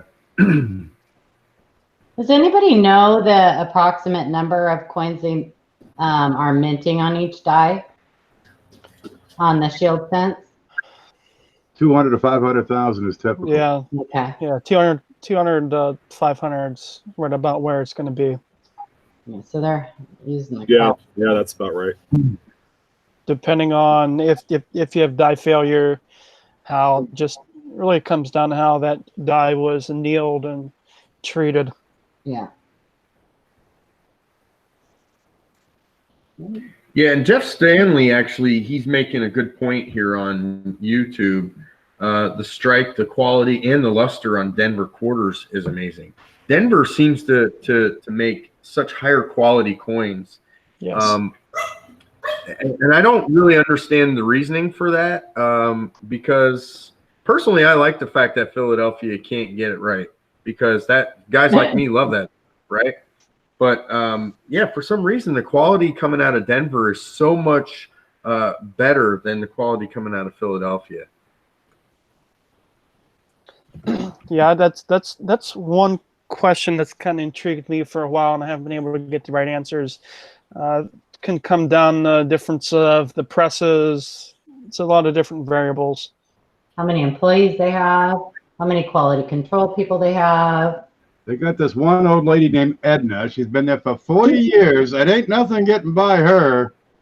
Listen, back in the day, when only women were in charge of quality control. So Well, she let the high and low leaf Wisconsin quarter through. That's a Denver. yeah, that's true. Not enough of them though. I have a feeling she probably knew about that one. Yeah, she probably took most of them home with her. Yeah. And what's the other one though? The Washington D.C. That's a Denver with the crazy double die reverse. The one that sells for over $1,000 if you found one. The Duke Ellington. Yeah, the Duke Ellington. What about the Speared Buffalo? Is that Denver or Philly? That was Denver. Both, I think, isn't it? Or is it Denver? They are. So we have a few. They're out But there. in the vast majority, the Denver has less varieties across the board than the Philadelphia Mint by a very large margin. But I do love those RPMs back in the 60s. Oh boy! Oh yeah, indeed. San Francisco and Denver. Yep. Well, that's why I love searching through like pre-1972 Lincolns. With Denver mint marks, they had a lot of RPMs. Yep. Those were the good old days. Yeah, you were one earlier. I was going through a roll of 61D. It's just an uncirculated roll, not a bank roll. And I found 4 different RPMs in one roll, and numerous of each one as well. So cool. I bought 3 rolls of 1960D, and I put an entire roll together of RPMs. I was like, I am not going to attribute every single one of these on the roll, and if you want to buy the roll, buy the roll. A whole roll. So that's earlier than mid-die state.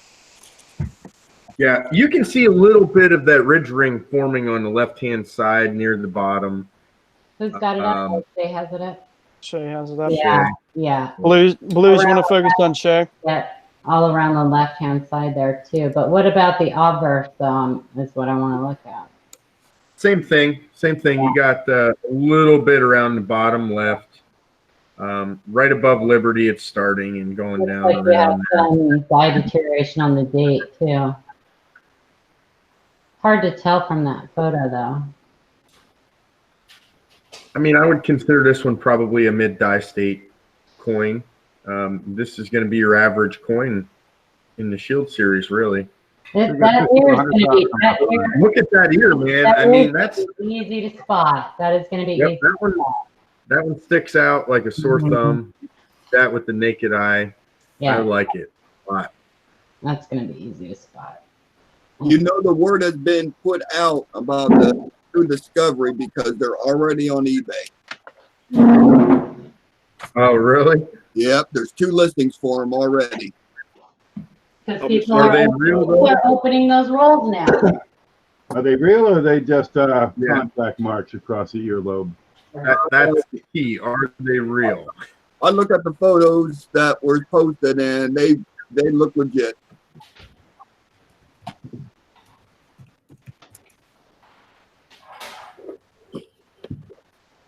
But I'm not going to advertise someone's eBay post on here. So if y'all want to look at it, you just have to look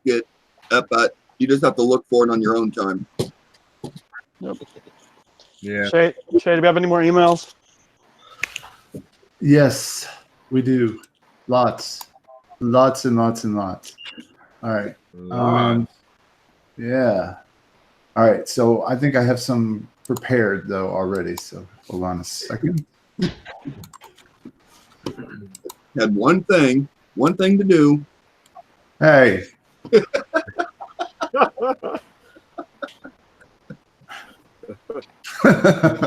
Giving me a hard time. I should not give Shay a hard time because I'm not sure to bring up emails and the pictures for this. As I say, you open one of these files, buddy. My computer will probably shut down. This one's from Trey's Treasures. He says, I recently bought this Morgan dollar and I thought I saw some proof-like surfaces. Let me know your thoughts. He's showing off. Proof-like services, no.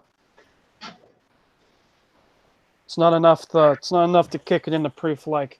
You have a lot of Some luster, man. You have luster, but down in those fields look like you have some spottiness. You don't have a nice, crisp field relative to that bust. Yeah, because at this particular photo vantage point, those fields should be almost black for a PL. Yes. And I just don't see enough on there. And I don't see enough frosty in those devices either. Yeah. You want those devices to be covered in snow in essence. So no, in my opinion, not enough to tick it up to a proof like. No, I mean, but that's a beautiful coin though. Nice coin. It's nice. Very, very beautiful 84.0. Yeah, and a pickup tray. I mean, my personal opinion, I don't think. I mean, it's an original Rattler. Just based off of what I've seen, it's not worth resubmitting for a higher grade consideration. It looks like a 64. It's a pretty coin, but I think that's the ceiling on that. Yeah, I agree with that. Yeah, one. and you know what? The point you made, it's in the old Rattler. I mean, sometimes that will increase the value a little bit because there's people that want those older holders. Exactly what I told him. Yeah. Being that it's in a Rattler, that isn't a foregone conclusion that it's one that can upgrade. So there are people that say, "Oh, I could buy these and they'll upgrade a point or two." But there are coins where like in the case of this particular Morgan, where it looks every bit the 64 grade that based off of the marks on the cheek and just the wear on the high spots would keep it at this grade. It would be worth more in the Rattler. So yeah, he picked up quite a few of those old Rattlers. Leave them in the Rattlers. Yeah.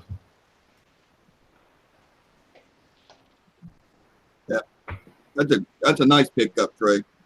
I wouldn't spend any more money getting him capped tray. He wants to get. Nope. He wants to. Look at that it is. Yeah.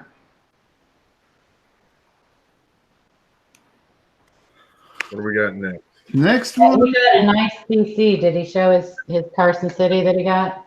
No, that's the only one. I haven't seen the CC yet. He got a nice MS64 Carson City. You keep your eye on that kid. Yep. Oh, yeah. 1885. No, 1884. 1923. Very good. This one's from Andrew O'Neill, Black Cloud Mining. He says, "Is this anything?" It's Penny. VG23. AG23. No, VG. Oh, VG. Good VG, I'd say. Rim is sound. You got some ear. We'll take a look at the back, see if it's decent. Okay. Yeah, it's a lower end VG, but the rim is sound. You got some detail on the wheats. Keep it until you get a better one, baby. He also sent a couple more. Let's see, what is this? This email. The flip on that coin said $55 to $750. So they must have been looking at coin trackers. Good old Buy the coin, not the holder.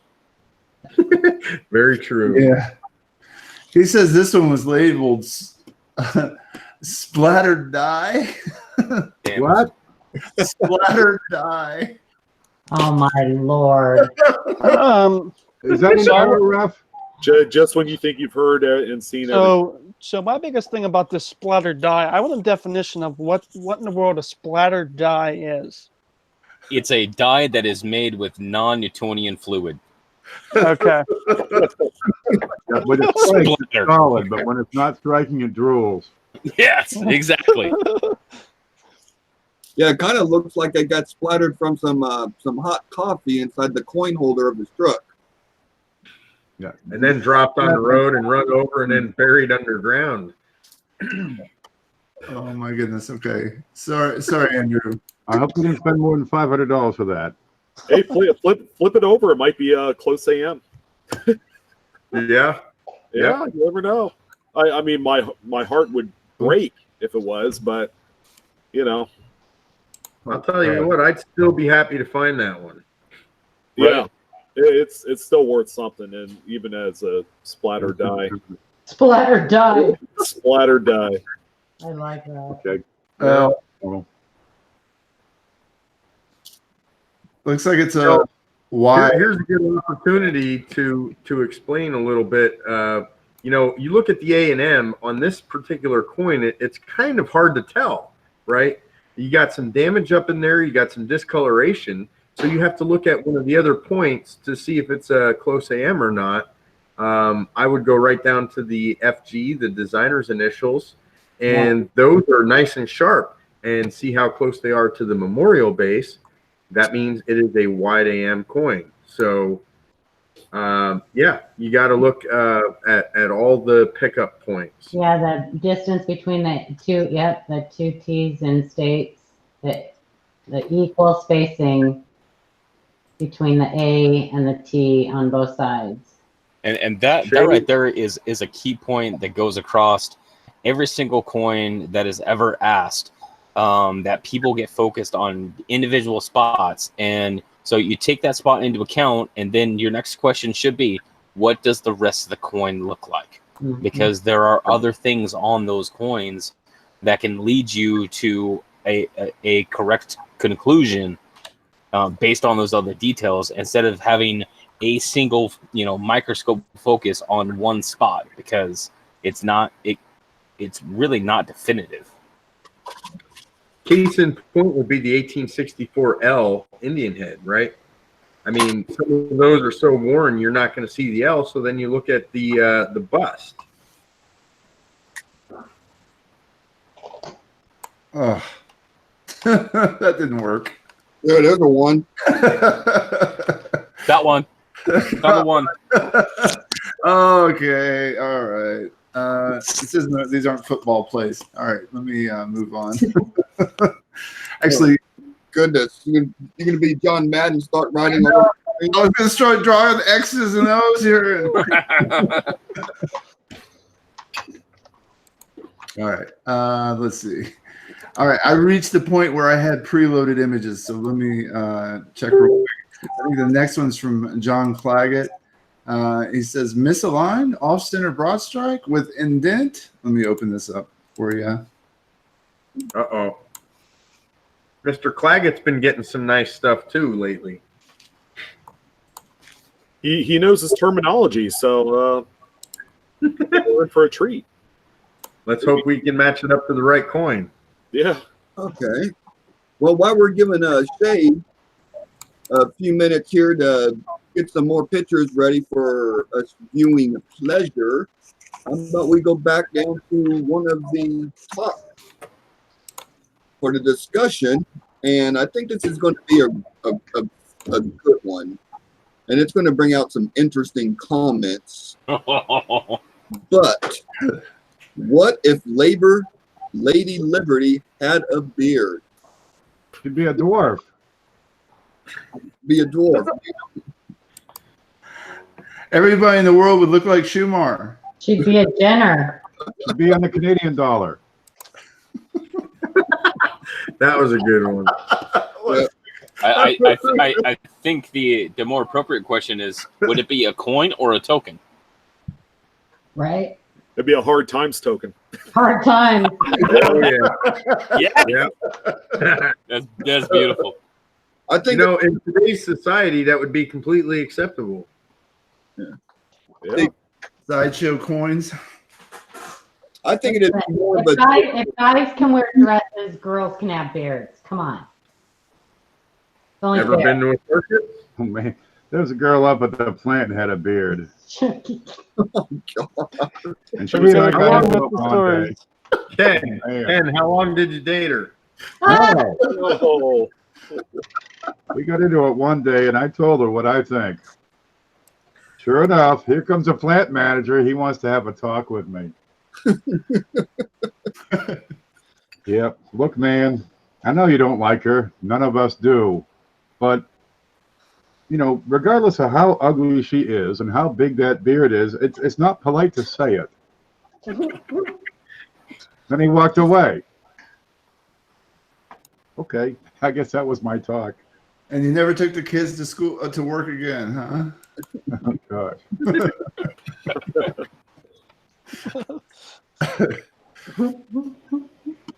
All right, so let's see on that note. Any other commentary Yeah, I think on we broke Shay. if Lady Liberty had a beard? The only thing I could say about that is I think it'd be more of a token that the razor companies would be using for advertisements. Right? Shit. Electric shave. Chick, Gillette, Mach 3 Turbo. Our There's something about an aqua velva lady. Does that work? Our blades are so sharp and sensitive it could shave copper. Oh gosh, I hate the smell of Aquavelva. Thank God I'm not an Aqua Velva, man. Thank God. Do they even make that stuff anymore? I They probably. do. Yep, you can find it at Wally World.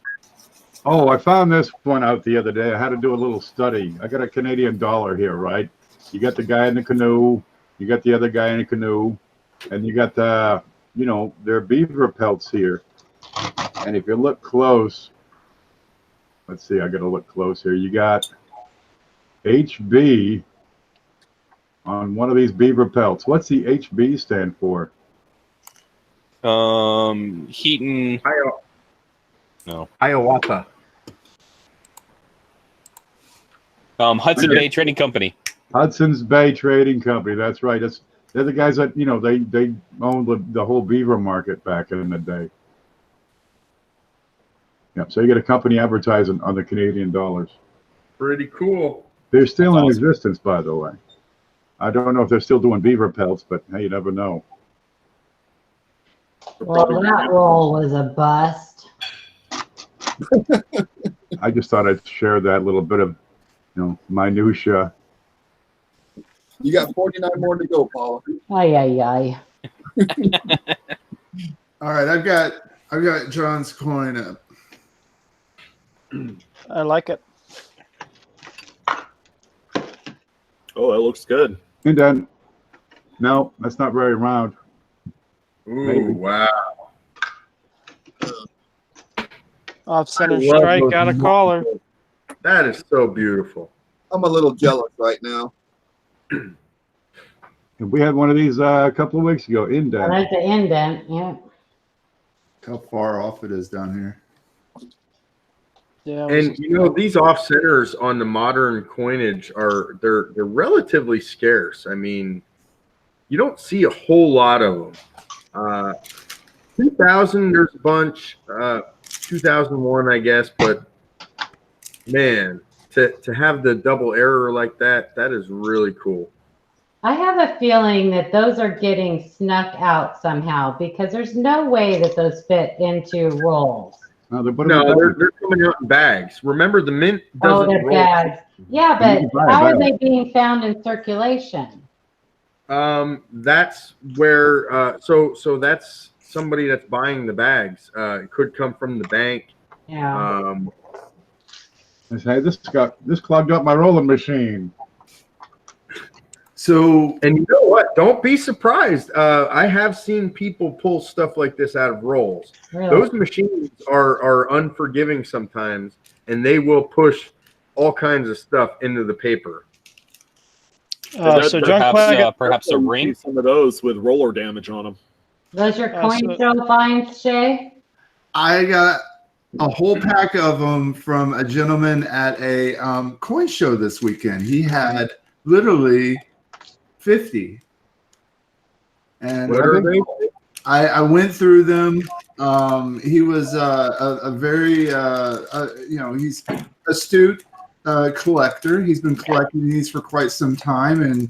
And I heard him going to all the dealers, and the dealers didn't really want to talk to him a whole lot about them. But, he gave, I looked through them. And since they're modern coins, they do have issues, right? They have, zinc issues. But he literally had 50 of these, and Very so nice. I bought some different years and some that didn't have quite so much zinc rot on them. Let me see if I What's can the get. issue? Is that a white AM? Oh, okay.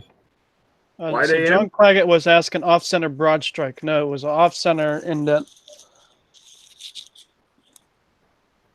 Now I had to teach him a little bit about what mechanical doubling was, but otherwise he did a pretty good job of identifying. So it was cool. So he pulled these all out of rolls like individually? He did. Wow. And he accumulated 50 of them. Yeah.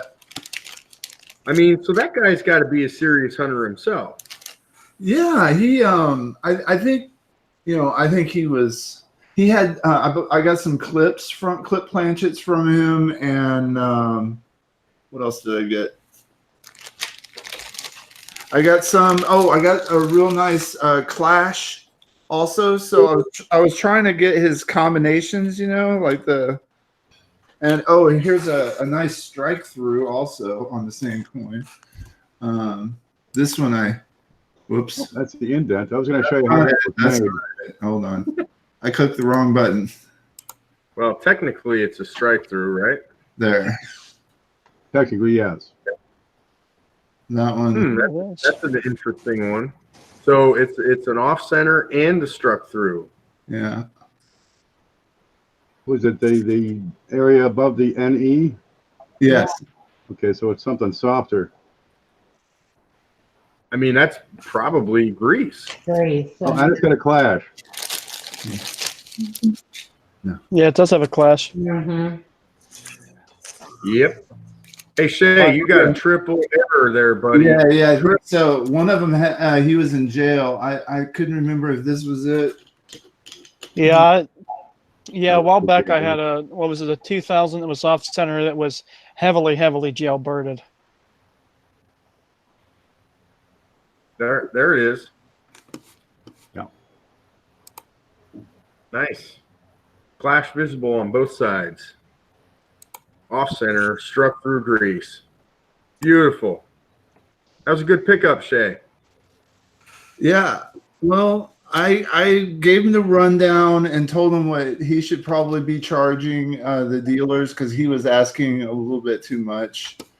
And I think after I bought a few from him and gave him some pointers, he went back in and sold the rest at the right price. So Very nice. yeah, I hope he did well. I hope he's watching. He's a very nice gentleman. So his name was Marvin. And so Hi, Marvin. we're talking with Marvin. Yeah. Yeah, it's great when you meet. You never know who you're going to meet at a coin show, and it was fun. It was cool. It was one of those things where nobody would give him the time of day, but he's shopping around to see if anybody wants errors, and nobody wanted errors. I was like, hey. How are you? I'd love to chat with you a little bit. And know, just I think thought about that's 2000 the wham, case. buck. Sorry, I find that's the case at a lot of different coin shows I go to. I mean, almost nobody around me deals in errors or varieties. I get the occasional dealer that has a few pieces, but he wants 3 times what they're worth. They just don't seem to have any interest in them at all. Man, there's And a pawn shop in town. They got these, what the heck, a bunch of barber dimes, and they're just, road rash, ruined. They're good for melt on a good day, and he wants like $4 a piece. He says, you can have them for $3.80. I said, get the hell out of here. I'm gone. I ain't been back there. I went to a local auction house and I found the guy had some 1943 steel rolls, right? They were circulated. They were pretty ugly looking, definitely not taken care of or stored properly. But I've had a lot of luck finding double dies in those.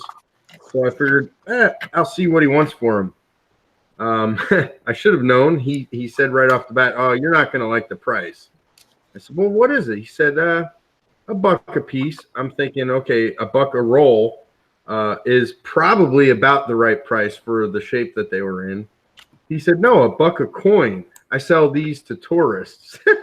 I was probably the only person in that auction house all day, and those rolls had an inch of dust on them. So I don't know what tourists he was talking about, but it's a shame. Cunning Oak had a question in chat. Said, you guys were talking about bag marks on the coins. How would you get those bags that the coins come in? Lots of different ways. You can buy them from the mint. Of course, they will be current. You can buy them on eBay and other online marketplaces.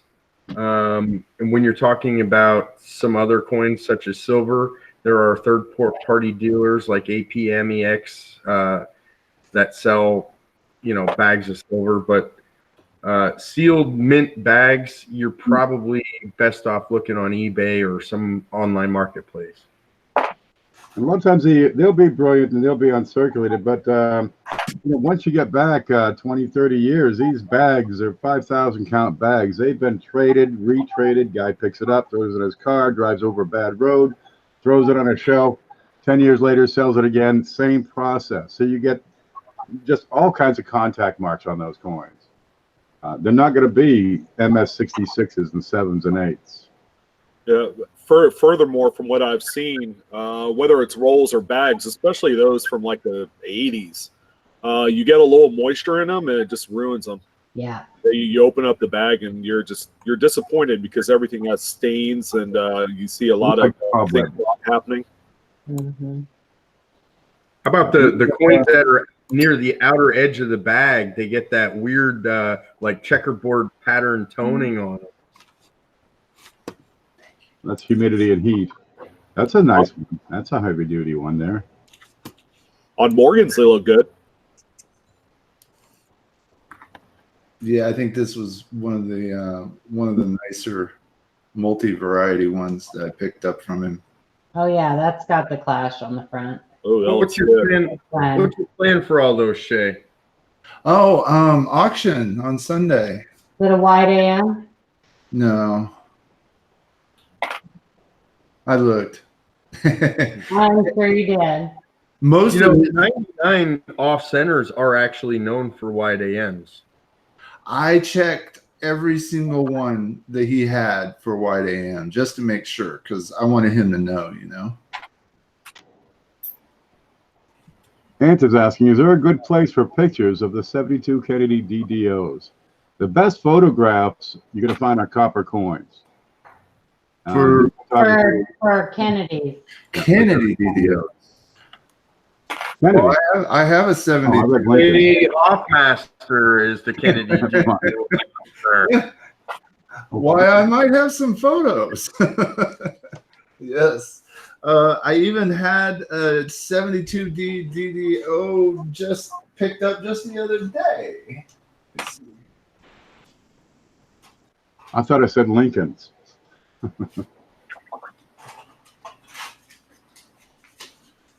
I know if it's the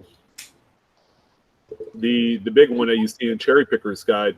I know those come up in mid sets because I have one in a mid set. I guess it's what FS 101 or whatever it is. They're not that difficult to find. A 72? Yeah, 72D. I have, we actually found, so there's 3 varieties that I know of. There's, I think, one on Wexler, and there's a different one on the Coneca site, and then I found one more that has features of both. So there's a 3rd variety that has doubling in trust and it's pretty strong rotation on I and N, and doubling on the E and Liberty. It's pretty cool. Pretty cool. Is it? Yeah. Like a hybrid, Somebody found it coin roll hunting. We found it during the show, and I think he sent it off to Wexler to get photographs. So it might be a new variety. Let's see. But we do have some emails stacking up. But let me now. Hopefully, I labeled this right. Hey, Ant, the best thing I can tell you to do is send us those pictures, and we can take a look at them live for you. Yeah, I can definitely let you know about those. Is this? Yeah. Yeah, so the 72 Philadelphia is pretty noticeable because you have splits on the tops of the U, this leg of the R on the S. There's 2 points on the 2 when you point up this way. And so those are the pickup points for a 72 Philadelphia Kennedy. Look at those dye abrasion lines too. I mean, talk about dye markers. That should stick right out at you too. Wow, look at that. Crazy. It's on Wii as well. Is there any evidence of any clashing anywhere? Because I'm just curious as to why there's so many abrasion lines on there. The gear. Usually when I see clashing, it's going to be somewhere in the fields near the arrows or up in here. Down in here. There might have been. That might be why they're polishing the dyes off. Okay. I think those are polishing lines or dye deterioration. They almost look like radial flow lines. No, Those are polishing marks. Those are polishing marks? Those are polishing marks. Yeah. Absolutely. Your progressive indirect dye transfer. You see the polishing marks there just above LLA? Oh, from the top of his Great head. spot to try to wear that off. Yeah, From the top of his head. that's right. That was his head. Yeah. Yeah. Yeah, it's going in different directions too. If it was radio dye flow, it would all be in one direction, right to the edge.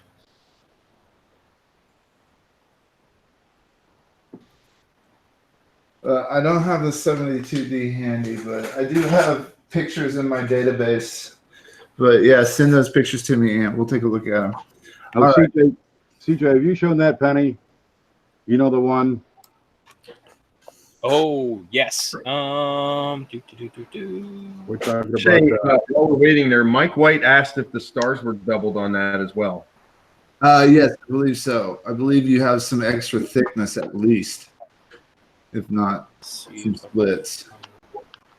I would check under of, and Towards the bottom too, right, Shay? yeah, I was gonna say $half as well. Mhm.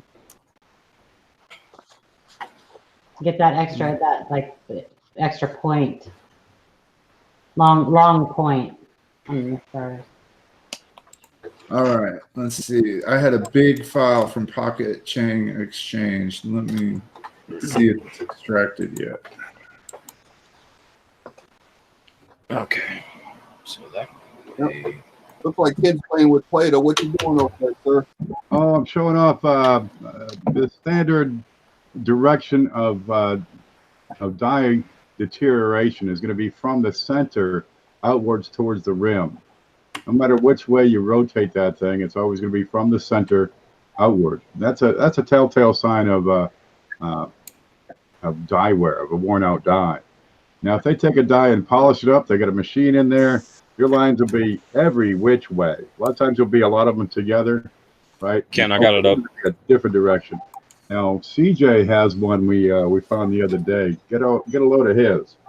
What would you call that one that he's about to show you?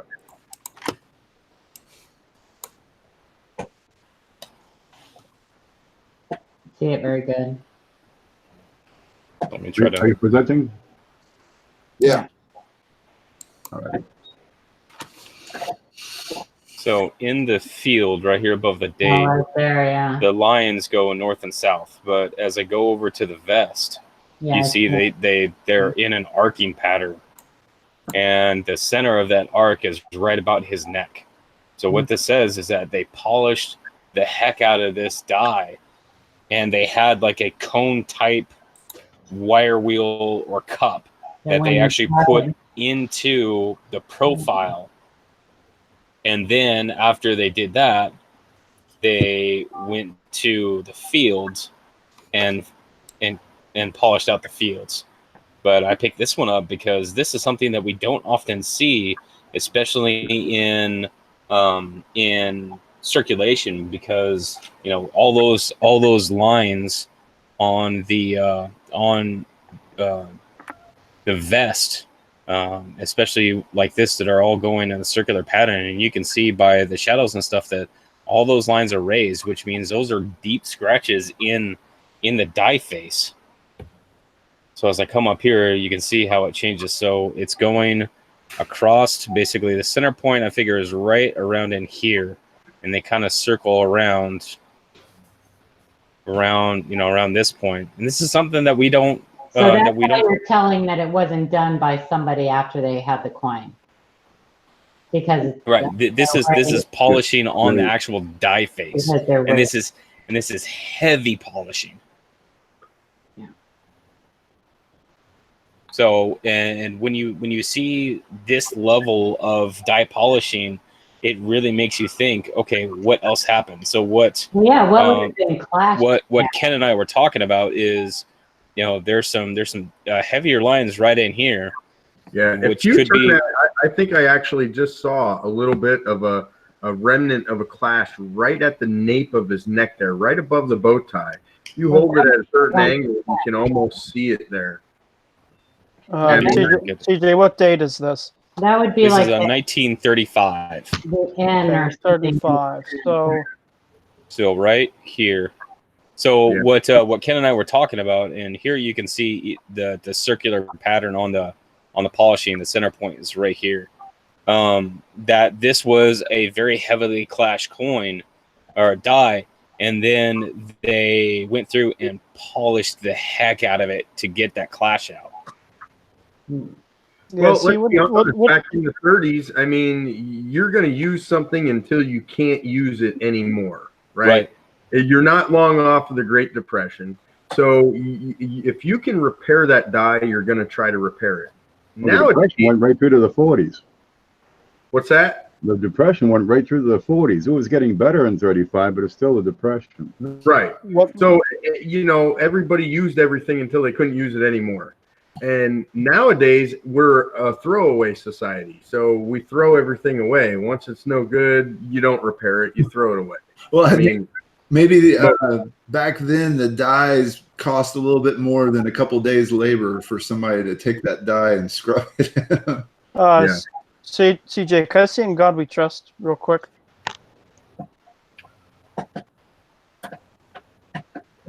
Okay, so that's why they tried to save this dye. It's an early dye state. So whatever happened, it was early dye state when it happened. That's why I'm surprised that he still had a neck. Typically, when you get this heavy of dye abrasion, he doesn't have a neck at this point because they've abraded the dye repeatedly over and over again. So this is whatever happened. Of course, it's most likely a clash in that area. It happened in an early dye state. But this is something that Ken and I were looking at, and this being a really an earlier coin, and to have all of these features with strong devices, like this is a great informational and instructional piece to when we talk about dye polishing and dye markers. Like this is a great example because you can match up every single coin that was struck with this dye because it will have these very, very strong polishing marks. Can you go to the space below the vest? I wonder what they used to abrade that dye. Apparently, as Roadrunner said, they used aqua velva. Aqua velva. That makes sense. That'll work. It greases them real nice. The first theory we threw out was concentric lathe lines.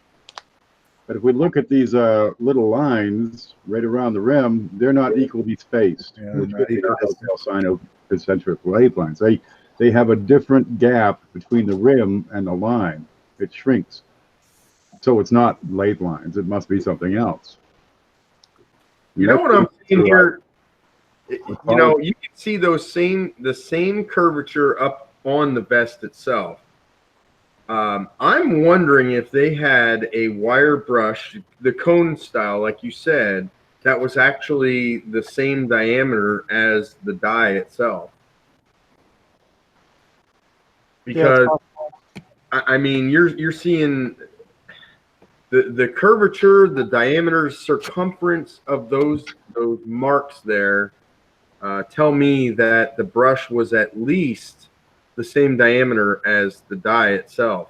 Yeah, and then that's one of the things that Ken and I were talking about is, what kind of tool will they use? Because you would almost have to have a cup and then a wire wheel, because then you wouldn't be able to get the north and south dye abrasion lines in the fields, to the I guess to the east of Lincoln's face. And so you could be looking at a die that was abraded more than once. Right. It would have to be, or at least they change the direction or tilt of the head.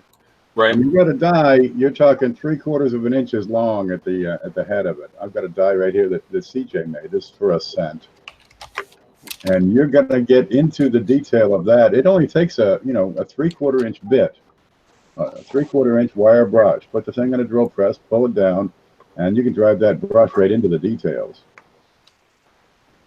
Now, more likely they did it by hand. Put this thing in a vise, hold it up real nice, and work it somehow. But if you're doing it by hand and you're off kilter, you don't have it at an angle, you're going to wear one side down. So how do you work it without screwing it up? Well, you clamp it, you put it in a vise, you drop a drill press on it. You got to get into your deep features to clean it out, and then you clean the top off with something flat.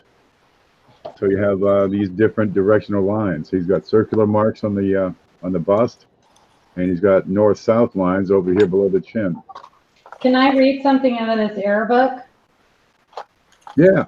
It says abrasives are used in many different forms in the making, repair, and maintenance of the dyes. Typical forms are the papers, sticks, or bars of abrasive, or the diamond dust used in polishing proof dyes. A form which the U.S. Mint denied using up until recent years is the motorized grinder. There are a number of cataloged U.S. coins which bear undisputable evidence of machine grinding, and several foreign mints use such grinders on a regular basis on their dyes. Oh, they get right in there and work it.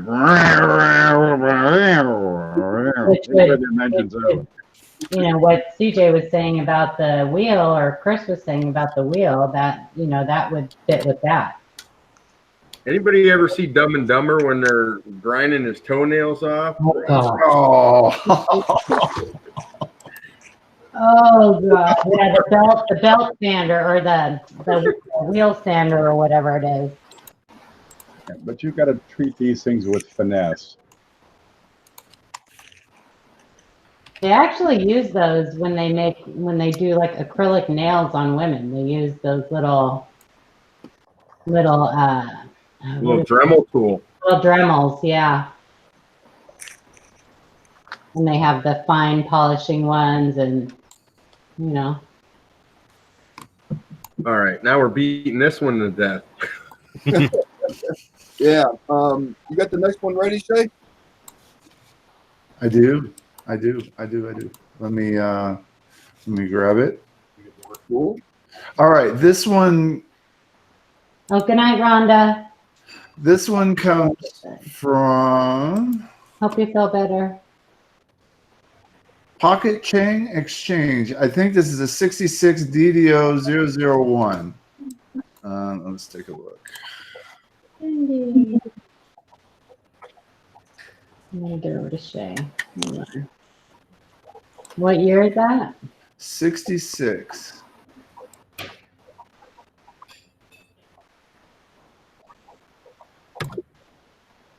Can you go up to the trust? I don't see anything on that. What's that little bit off the 6? Oh, I'm looking at blues. Oh no, wait, I'm on something else. So GDO001 would be extra thickness in the date, clear notching in the U. I mean, the U, I think, is the pickup point, right? Yeah, that's what I was going to look at. Definitely not. No. Mm-mm. No.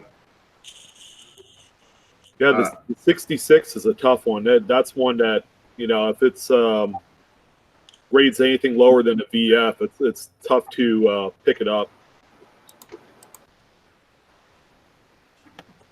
I was looking at one on B, but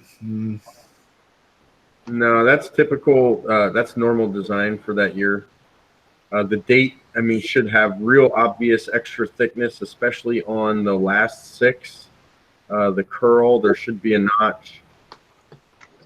No, that one's not it. I'm not. Well, yeah, there. You see how the last 6 is kind of squared off. The first 6 has a point, and that's on the inside curl. There's a clear notch visible on DDO001 on that last 6. On that curl, there should be a clear notch there. So, no, this is not it. Not it. You're it. Not it. keep on searching. Keep checking that change. All right, and the next one is from Coin Searcher. Okay, this one will take me just a second. Frank says his collecting life will be incomplete without a 66 DDO #1. Yeah, it's a tough one. That's a good bucket list coin for sure. Mm-hmm. Okay, so Coin Searcher says, was going through a BU roll of 74D and found a ton of these. Does the bottom of the W in the we look doubled or tripled? The B in Liberty and the R in Trust. Why does this only happen to a couple of letters sometimes and not all of them? That looks like dye deterioration. Yep, that's exactly what that is. Dye deterioration. And the reason it can only happen sometimes it only happens with some letters and not others is the pressure is different in every area of the die.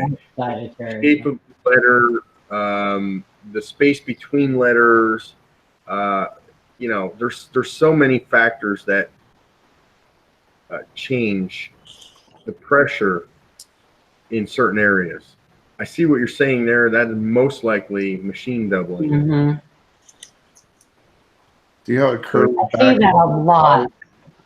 See that a lot on the Wii especially.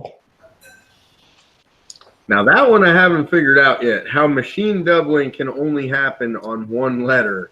That one still has me baffled because to me something's moving. Either the planchet is loose or the collar die is loose or something's loose and it's chattering. Mhm. But how it can only affect one letter, that one I still can't figure. I can't wrap my head around that one.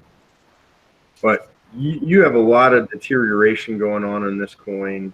And you said, I think it was the 74, right? 74, yeah. Yeah.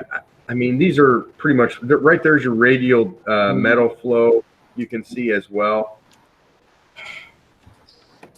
Just like that, the number one pickup for me is when you start seeing devices less like, like round pieces and more like flat letters. Like that's just one thing that that sticks out to me, especially like in the more modern sense. Like it really sticks out to me when they start getting flat. Like that the die is really worn at that point.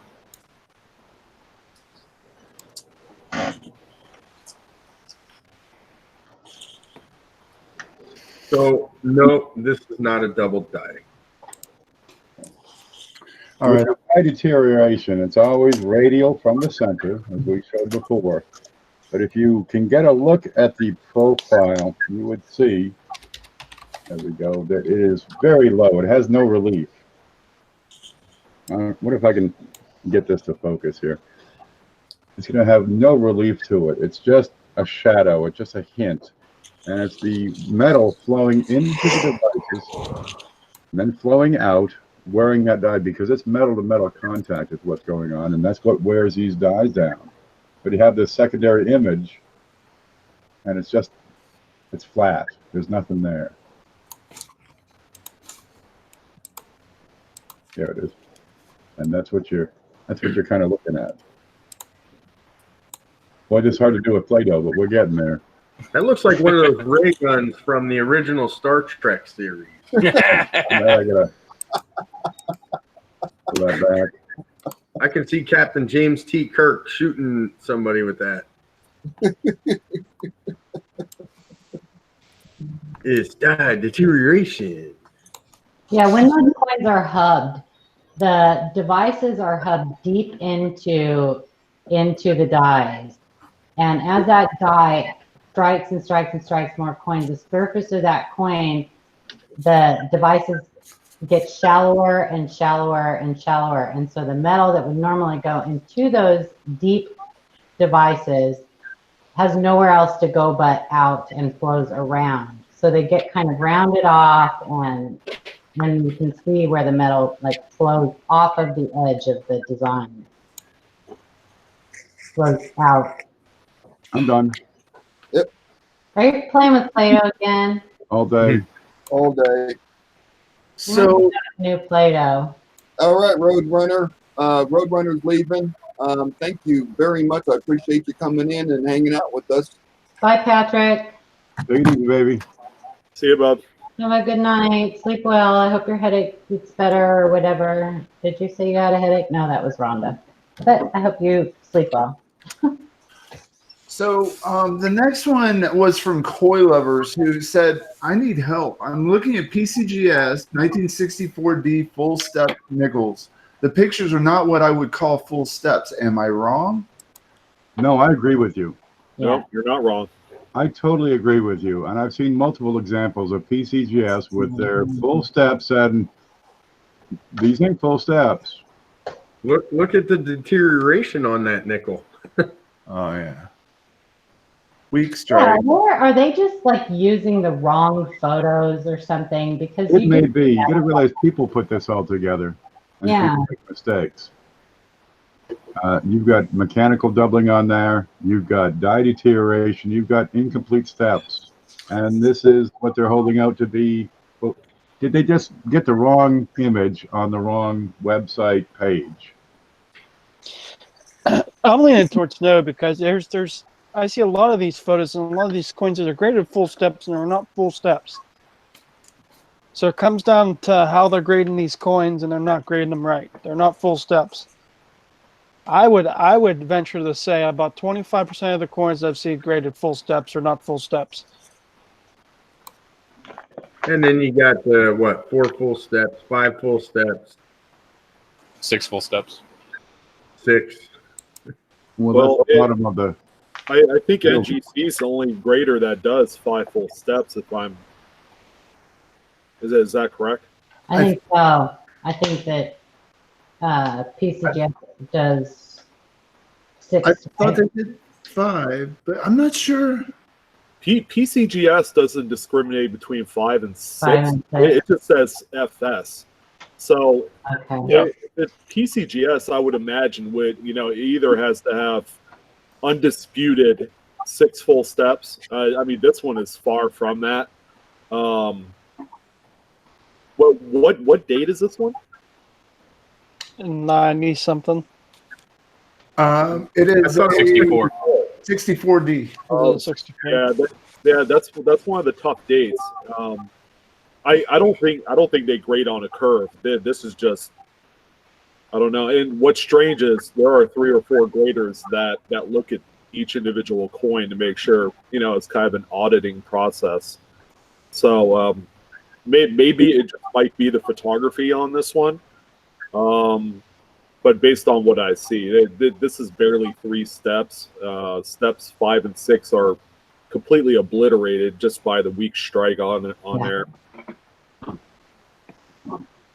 Yeah. Do we have a picture of this coin in the holder?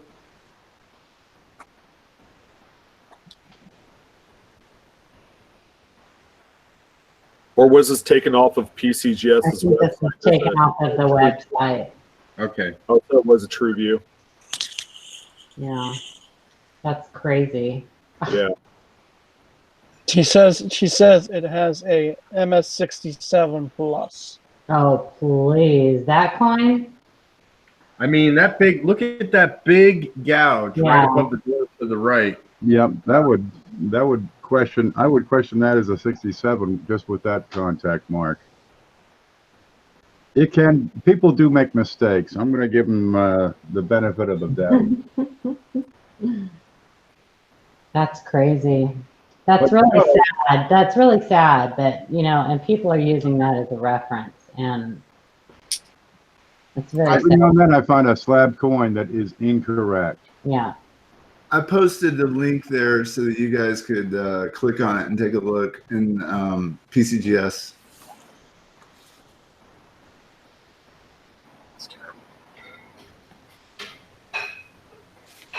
All right, let's see. And the next one is another related full steps question. So let me get this one off the screen. This one comes from Oh, that's nuts. coin. Let's see. No. MS66 full steps. They got it at. That's crazy. It's showing the top grade is a 66, right? Not a 67 plus.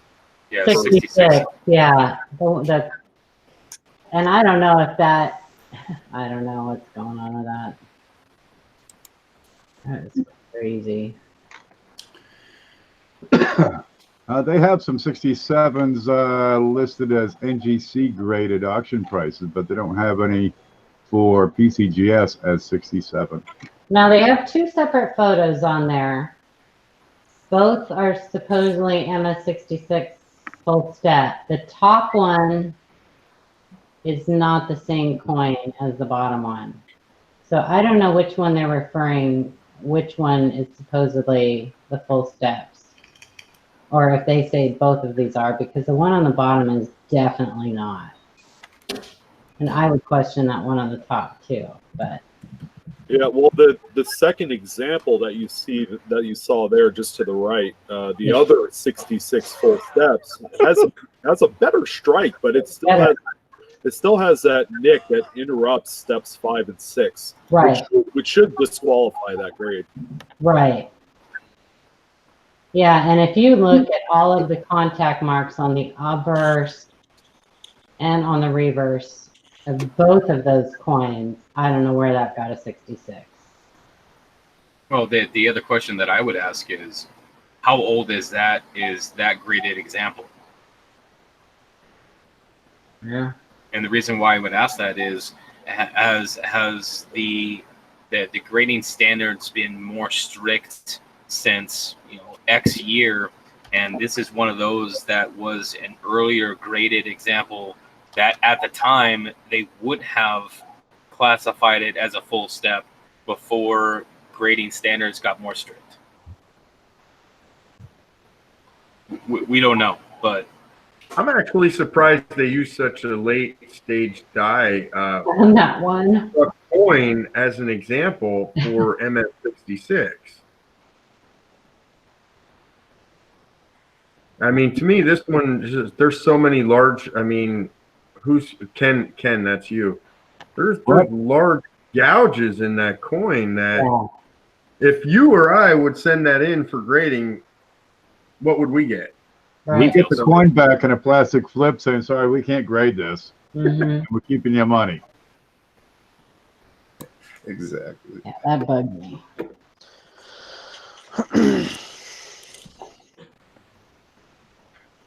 All right. No, I can't. People will be looking This at has to those be the wrong pictures. picture. People will be looking at those pictures. They have two separate coins on there, though, Ken. Neither one of them, in my opinion, is a 66. I've got 3 coins here. The There's big I mean, There's on three. on PCGS's website, I'm saying. And if people look at those and compare their coins to those photos to determine whether they want to send their coins in. Yeah. And I mean, that's What do they got on these? funny. They got 14 of them. They're going for $1,000 or $2,000. Looks like prices are coming down real fast. Well, if they're looking like this, I can imagine why their prices are even holding. Sean, are you taking notes on all this, Sean? Are you taking notes on all this, Sean? Like what you should do your next video on? Darn right. Right? Yeah. Let's take a look at these. Yeah, see, I've always been very, very strict on grading, and I'm done. that just doesn't tickle my fancy. Yeah. Well, you would be surprised what grades come out of, especially in the 50s and 60s, because I do the Monday market reports every Sunday night, Monday morning, off of what's sold on Great Collections and Heritage, and even on the videos, I'm like, you know what? I don't think this is a full steps.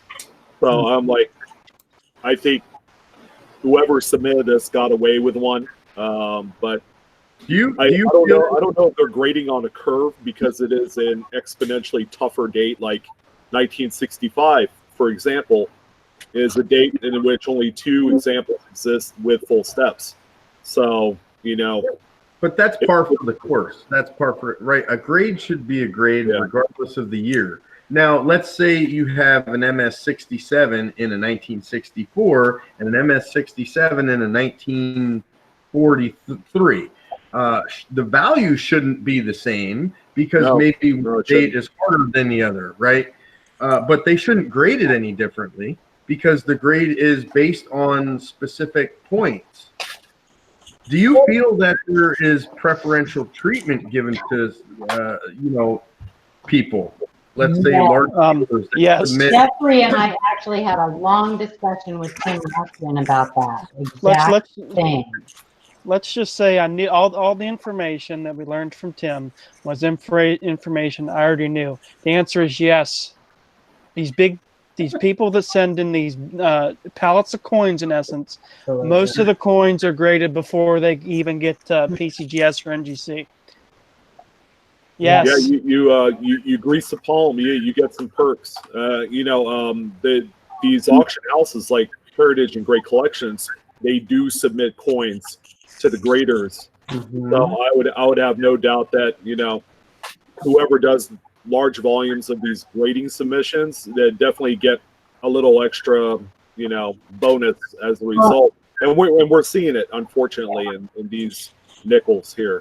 And oftentimes when they fill out their forms, they give it the minimum grade that they want it to be. And if it doesn't hit that grade, then the grading company will send it back to them. when they do these bulk submissions. Yeah, that's on all bulk. You Yeah. can do it on all bulk And submissions. so, possibly they are just going, okay, well, they're not going to pay for this if we don't give them this grade. So, does that sway them? I don't know, but They're a business. They're taking Right. care of their high dollar people that are making the money. It's a Yeah. business. That's just the regression of the third party graders. It's going to happen, and it's always going to happen as long as there's third party graders. That's just a realization and fact that you just have to understand and get to, and realize and understand that when you're buying coins in slabs, look at that coin, inspect that coin, analyze the grade that they give. What grade do you think? buy Does this coin match the grade? Does this coin match the designation, the date, the denomination that's on that label? Sometimes it's yes, sometimes it's no. Know your coins. So at the end of the day, people, a couple guys said it in YouTube chat. We've said it many times: buy the coin, not the holder. Right? Mm-hmm.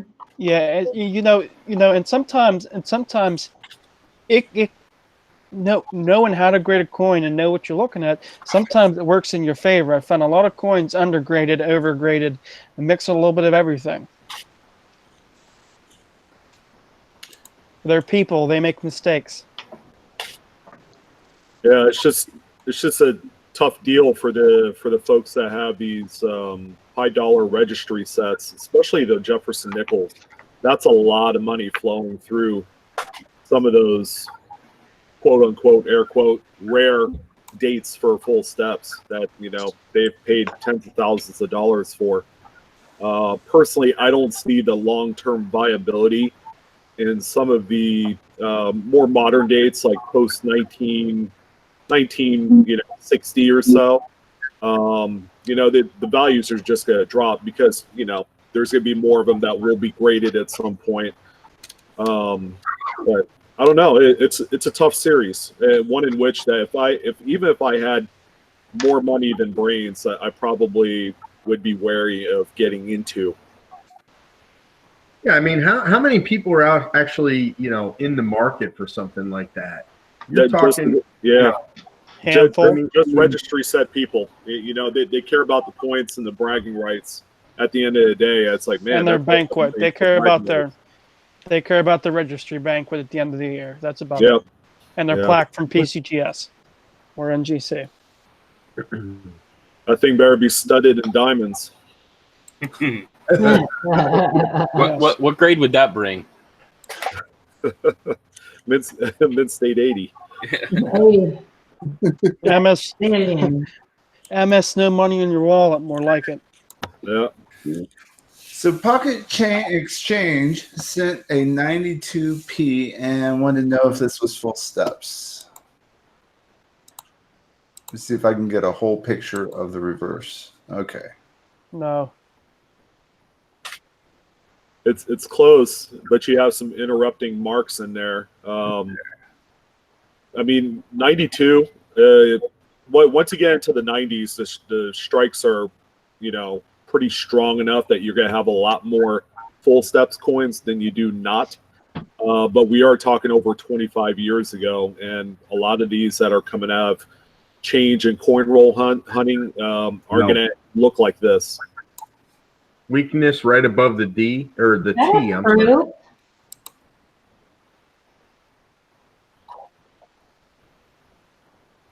No, I have some interruptions I can see from here. Not good enough.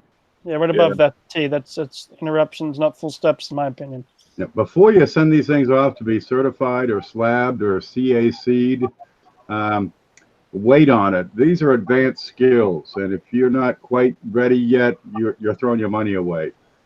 Seriously, give it another year before you submit it to for certification, and really study it. What does it take? Because a little bit right there, but let's see, Monte above the C in Monticello is a diagonal mark that just goes across all the steps, but it really interrupts that bottom step pretty significantly. Also above the M, it's good, but it's not good enough. You know, and I'm with Sean here. I mean, when you start getting into the modern nickels, 90s and maybe even late 80s, full step shouldn't even be a designation because at this point, the striking process, the minting process, they should all basically have full steps.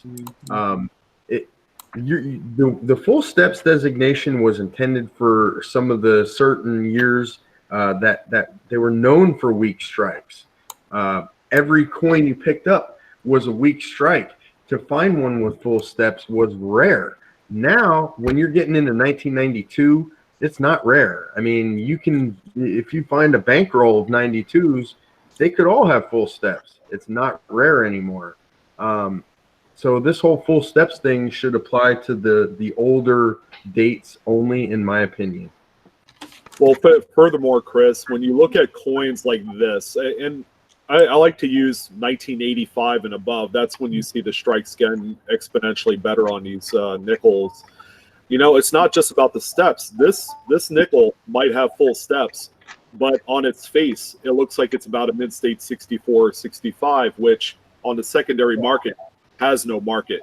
It has to meet a couple requirements, the full steps, and then that super high grade, like maybe a 67 or 68 for this particular date right here. So you have more working against you with these later dated nickels. Somebody's typing away. All right, so I do have the next set of images. Let me close these out and add them in. Yeah, I got the 92P full step right in front of me. There are 4 certified in 67. Those look like they're the ones that are going to hold their value. 66, you're not really making up for the cost of certification. You're going to be pretty darn tight. 66 plus, maybe, the cost of certification is it ain't worth it unless you are the tip top on those. Yeah. The room for error is none in this case, and the PCGS price guide value doesn't generally reflect what the real world market price is. These prices are probably a couple years old. It hasn't been adjusted because it doesn't sell for $22.50. Look at the difference between the PCGS and the NGC. That's crazy. That's an order of magnitude. Yeah, well, NGC for the longest time has been more liberal in their grades. So, a 67 with NGC might actually only be a 66 in PCGS. It's been like that for years, and I don't know if the tide has turned or, if they've gotten more stricter in the grading standards to meet up with PCGS. It's kind of hard to say, but NGC coins don't sell for nearly as much as PCGS because of that reason. Yeah. It'll be really interesting to see how the whole thing with eBay pans out to their grading standard. Not going to work. No, it sounds like a money grab to me, but I like it for the authentication, and that's about it. I do like it for the authentication. Yeah. But because they're not even people are misunderstanding. They think they're going to have a graded coin. They're not. They're giving them a general, like, what they think it would, and then they can send it in if they want and have it graded. Okay, so Jeff Stanley asked a question. Right, Sean? Is that right? Yeah, that's correct. They're going to give you bare bones information, but you still have to sign up for a membership. If you elected you wanted to get a coin graded. They are going to give you a voucher because you use the authentication service. Yeah. But you still have to sign up for the membership, and that's still, $50, $60, or it's free with the ANA membership. One thing I've noticed though is they will use terms like most likely, right? So they will say most likely not genuine or something like that. So they're still leaving room for error there on their own part. It's kind of crazy. it's very vague, and at the end of the day, it's $5 and $10 for each service respectively, and it's like it's there. It's probably good on high dollar coins that are raw, that haven't quite hit the graded market yet. So aside from that, it's more of a money grab for them. It is what it is, I guess. Well, So hopefully it will keep the sellers a little bit more on their toes. Maybe. Yeah, absolutely.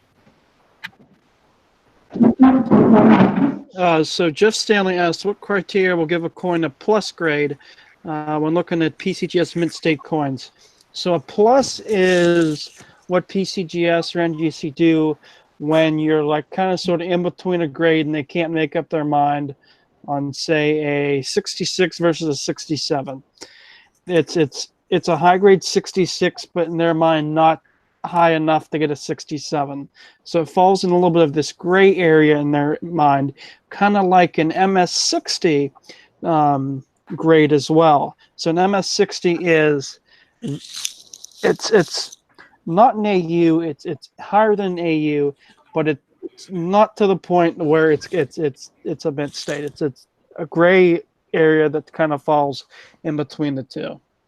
That's why you don't see a mint state 60 numerical grade on a holder that often. It's either AU or it's that 61 or 62. So, and as far as the plus grade designation, generally that's reserved for eye appeal. So if there's a little bit of toning, that'll generally push it up into that half point higher territory. But generally it's an eye appeal thing, or maybe strike. A little bit stronger strike will kick it up a little bit more luster. Hit that, Shay. Hit it. Boom. Oh, that wasn't me. What? Don't know what you're talking about.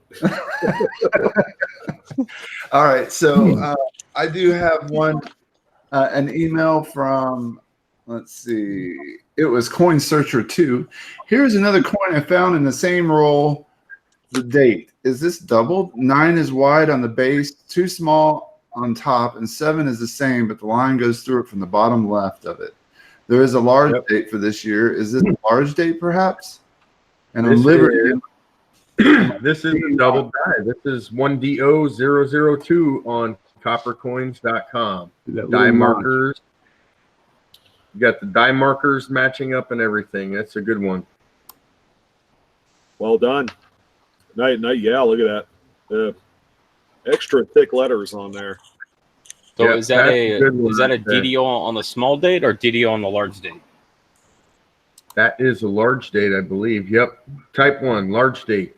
The 4. That's a large date. Yeah, if you look at Liberty, you'll see a notching in the top of that R. You'll see some notching in a couple of those other places too in Liberty. There we go. Yeah, and I mean, there's plenty of die markers on this coin to match up. But just by the pictures provided, you can see the die scratches right near the date. They match perfectly.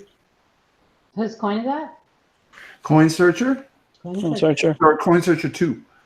Very nice. Interesting about this coin, if you look on the reverse in between the 2 left columns, it almost looks like a double die reverse too. I don't have pictures on the reverse on this one. I was just going by the pictures on Chuck's website. Mm-hmm. The last picture all the way down looks like double columns. Really reminds me of the '94 DDR. Yeah, Coin Searcher said this kind of messed him up with the other pictures that he sent about the other 74. Mm-hmm. You found 30 of these in a roll? Wow. What? 30 of these? He said 30 in a roll. I want one. Yeah. Auction. Look me up. I'll buy it off you. I would love to buy one, yeah. Well, I think a free one should go to all the panel members for contributing. Yeah, there you go. I like that idea. I like that idea. You get a double die, and you get a double die. And you get a double Trick or treat. Double ties everywhere. die. Corn Oprah. Good job, Coin Searcher. Nice haul, man. Yeah. Oh, now you're talking Oh. trademark language. Spike head. Uh-oh, Schumer's getting antsy. This is from Wild Bill. Thought Jeffrey might like to see this coin. Spike head. Like there. that crack. Check that on Cuds on Coins and see if there's What's there's the a date? match on there. 2019. Nice. 2019. Well, there definitely won't be a match on there. Spot zillion. MS Spot Zillion. BCS is adding that. This is Wild Bill. Well, there it won't And be the on. reverse as well. Oh wow. I'll have to have that one on the Really list. Cuds Don't on have that one. Coins for sure. Don't have that one on the list. Is that a? Oh, that's a P. Yeah, you better start getting some rolls of 2019 Ps. So crack skull spike. Some nice DDOs on there too. And 2019. And reverse. How far down does that go? Hey, it's incredible. It's 2019, and you're still finding cracks and die breaks and all that stuff on these coins. They can't seem to get their act together at the mint. Hey, so I think so- I come from a quality assurance background, and when you produce billions of something, you're going to have a certain error rate, regardless of what it is you're producing. I mean, you can put all the controls in the world in place and still let stuff get through. I mean, you wouldn't believe the things that I found, like sugar packets with no sugar but completely sealed. Sporks with no actual pointy parts of the on actually that's a spoon, a fork. Yeah, I've had a little collection of the things I found over the years from the things that are created in the billions. It's just a problem. It's everybody's problem. The key phrase here is close enough for government work. yeah, so crack skulls are actually pretty scarce on the Shield series. Just because it's a lower relief up over his head. So you typically don't have die failure in that area too often relative to spike heads or other cracks that will appear where they'll catch it before that die terminally fails. So those crack skulls are actually pretty scarce with the Shield series. And this is a relatively substantial cracked skull. It's not just a little die chip or anything like that. I mean, there's an apparent line that goes all the way around the top to the back of Lincoln's head. Yeah, it's substantial for the Shield series at least. Yeah. I mean, if this was the 1950s, this would be par for the course. But yeah, this is a nice one right here. Now, does that crack go to that crack that goes to the rim? Does that complete all the way through there? Looks like it does. Yep. So the way it looks like this one, it's starting to. It's starting to connect. Mm-hmm.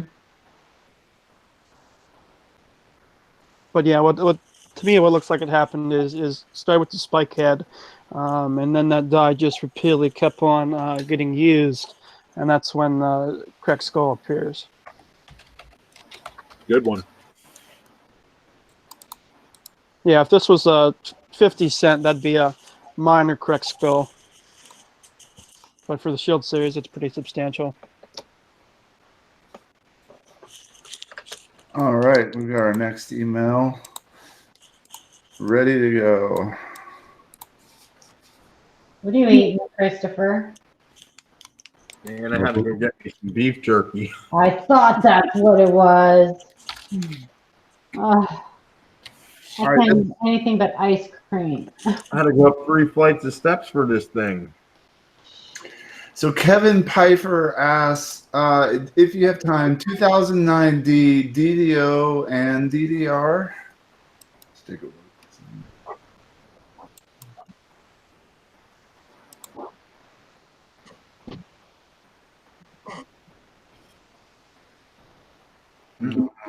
Die deterioration. I'm not feeling love here. Mm-mm. I have I didn't see anything on Deterioration. the date.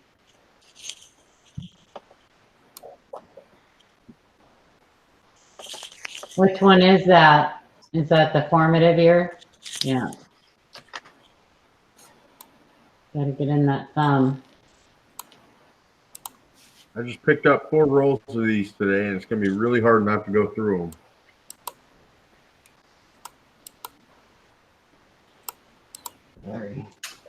Yeah, there's a glare.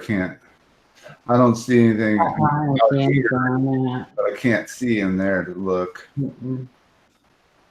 No other anomalies, no catfish, no Nothing down by the boots. nothing. About the but the- trap question. Can I make a comment about this one? Sure. And this has nothing to do with the poster or the coin in question here, but this is one of those things that that we as knowledgeable coin people, I'm not going to say experts because I'm clearly not an expert. But I see this question come up so often that somehow this notion that every coin that you pick up has to have both a DDO and a DDR, and that the education of the basics of doubled dies really needs to be foremost in and to set aside the pictures of a coin, regardless of denomination or year, and with the question, is this a DDO? Moreover, I feel like that we should that we as the experienced should be responding with those to those questions with what brought you to the decision, what information, what pieces of that coin brought you to think that that is a DDO or a DDR, or the possibility of both. Like what about the coin led you to that? There must be some empirical evidence. I've tried that approach with people, and it doesn't really seem to go over well. Yeah, you don't usually get an answer, and I think that a lot of it is they saw it somewhere on YouTube. Well, I think also, like, I do a lot of my interaction with people on Facebook, so they're basically only getting it's text interaction. Yeah. So you can't truly understand, someone's tone. And I'll try to say it as nicely as I can. Like, what exactly is it that you are seeing that is making you think it's a double die? Well, when you read it in text, you can take it a couple different ways. You can take it as the way I just said it, or you can take it as, like, what made you think it was a double die? And usually that's how people think I mean it, and I just kind of gave up. So I think he should do everything talking like that, like the entire show, like almost talking like a Pirate Day Q&A panel. Sorry.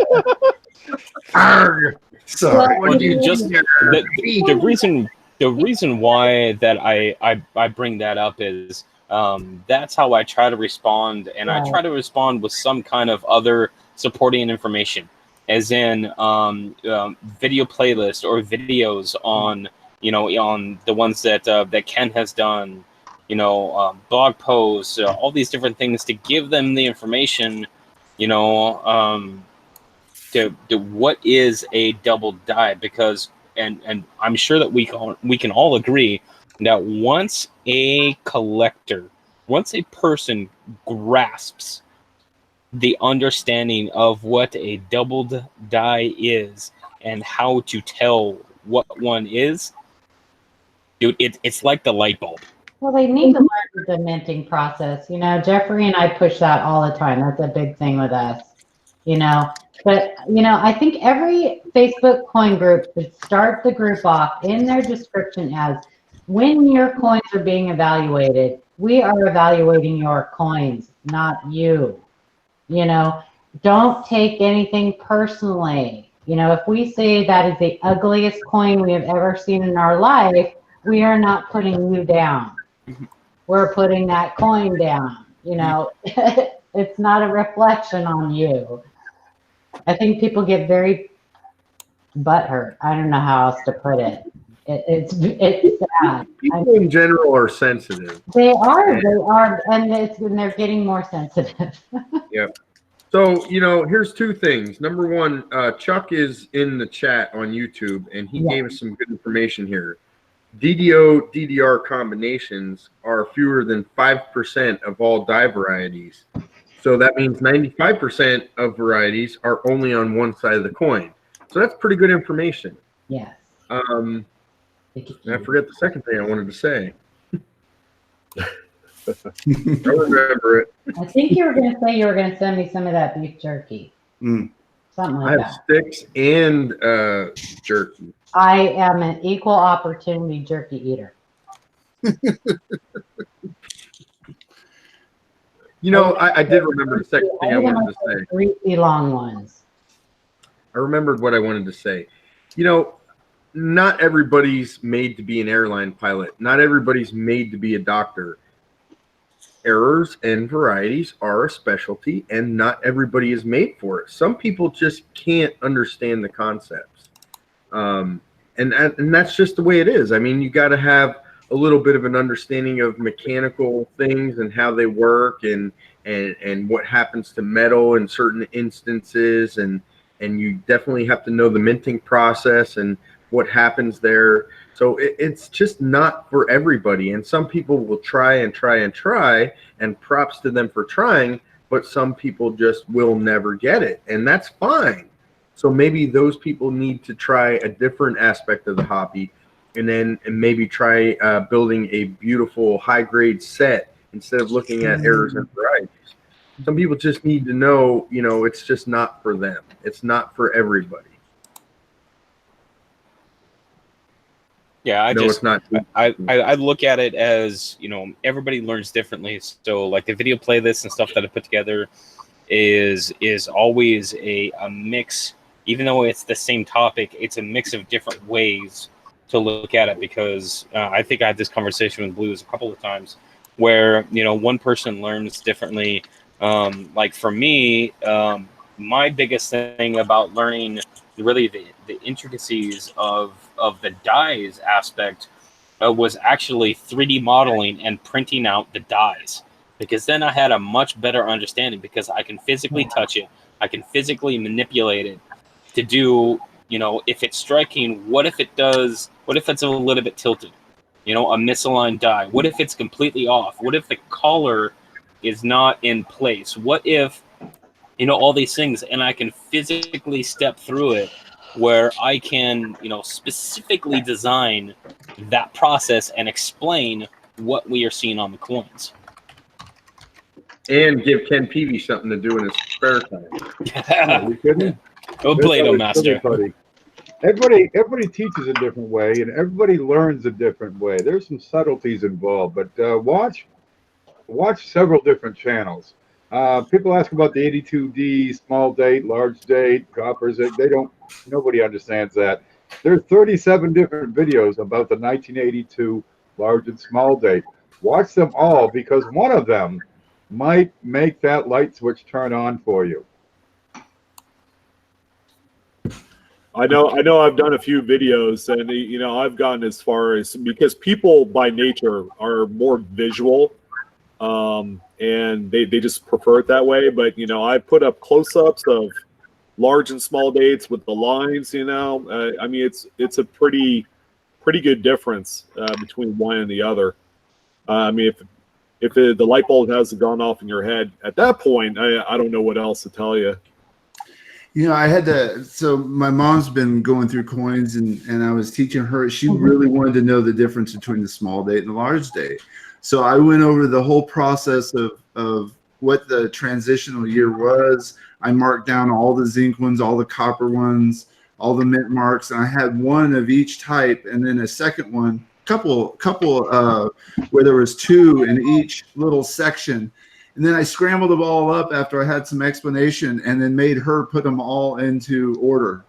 And that was an interesting experience. She, the first couple of times she didn't get it right, but then when she finally just went straight through and nailed them all, I knew she had it. So having them in hand and with somebody that can show you the difference and confirm really does help too. Some people, And I think you nailed it on the head when you said having them in hand.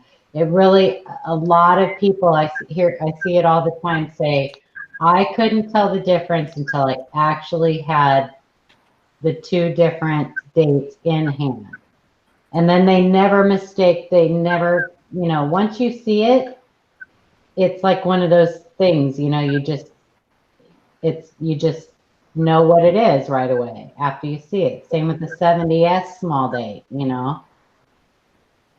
How do you teach a large and small date? Well, you can grab a box of pennies right from the bank and hopefully be a good mix, or just dig out, dump out your coffee can and see what you got. And you're going to have large and small dates in there.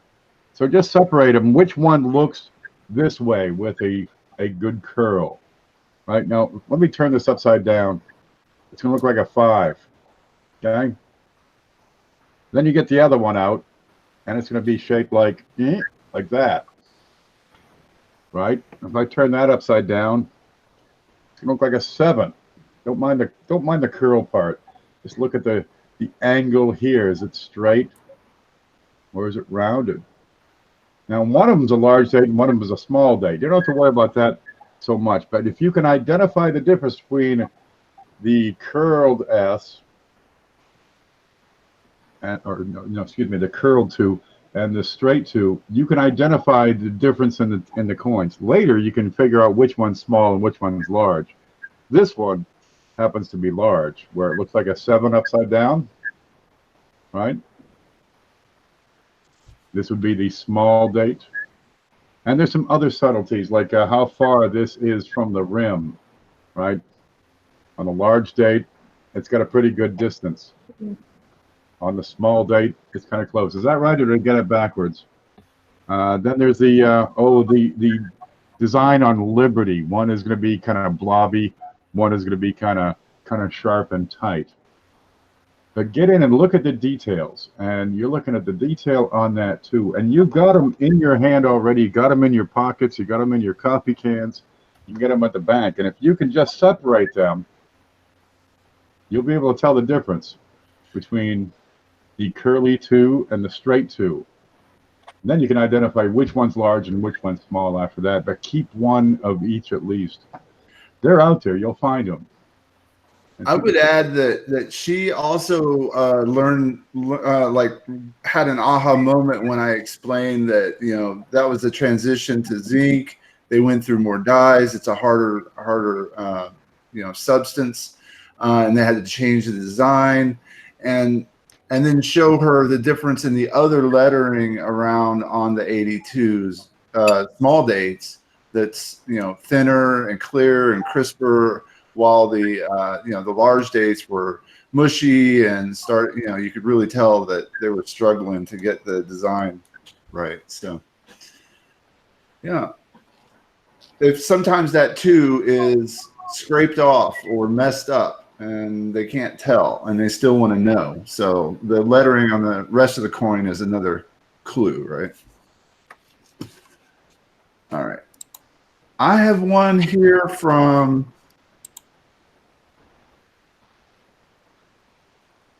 John Claggett.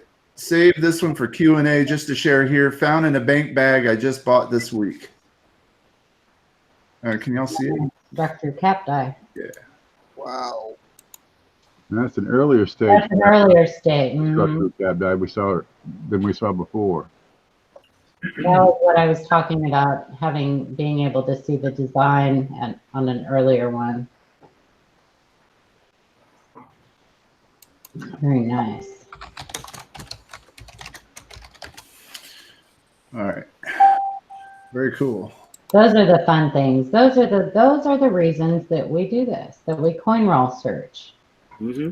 Finding those things. Those are the fun things. Yeah, funny story about an early stage cap die. So I had a dealer friend that sold bags of wheats. And I always bought bags of wheats off of him. So one time he pitched in a early struck through cap die that was in the bag of wheats. That was pretty fun finding in the bag of wheats. How many bags of wheats have you gone through in your lifetime? Well, maybe not so many for you. Me, a ton. I don't think I could count how many I've gone through. He lost count.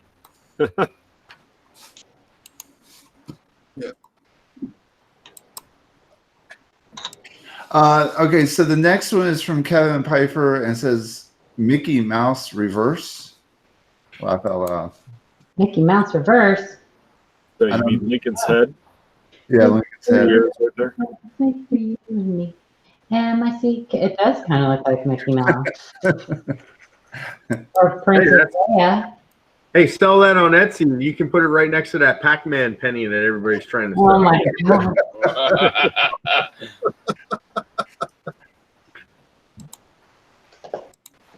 Is that the Wexler, that UFO? The Wexler Pac-Man it's a one? UFO. Yeah. CJ, I didn't know it had a name. Yes, sir. I need another one of these. I can't get the Play-Doh out. I told him that. I told him On he it. ruined it. It's clogged eye. Clogged eye, yep. Clogged eye. Look, Put it in some hot soapy water, Ken. I don't have hot soapy water around here ever. Put it in your bath water. All right. Put it in the back of the truck. Take it in the tub with you.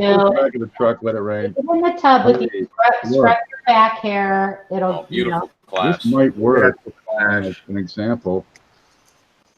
Oh, it does. Look at this. They got these, grease-filled dye. It's a grease-filled dye. they got these dyes, but every now and then you get some debris that will get in there. Sometimes you get a little grease from the process, right? It'll just get in there, and it's sticky, right? It's lubricating grease because these machines are going like gangbusters. But there's dust and God knows what, and sometimes it will pack these devices out, just pack them full, so that when you strike the coin, right? It strikes the coin, but you're missing detail on that finished coin. That would be a greaser. Huh? Oh, I think Sean wants some of those toys.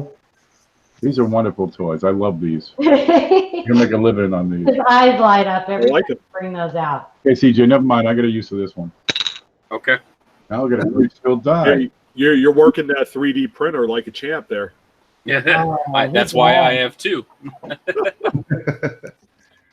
The only guy I know that made a 3D printer with his 3D printer. One way to do it. He did this too. I'll show you something else cool that CJ does, Sean. Hang on. He makes all kinds of stuff. He does channel logos. He does all kinds of things. That's an actual dime die. They made all the 1964 dimes were made out of this one. Believe it or not. Oh, yeah. Here's a Look cup. at that. I'm jealous. How That cool, was how awesome. cool is that? Look, I got a collar. Huh?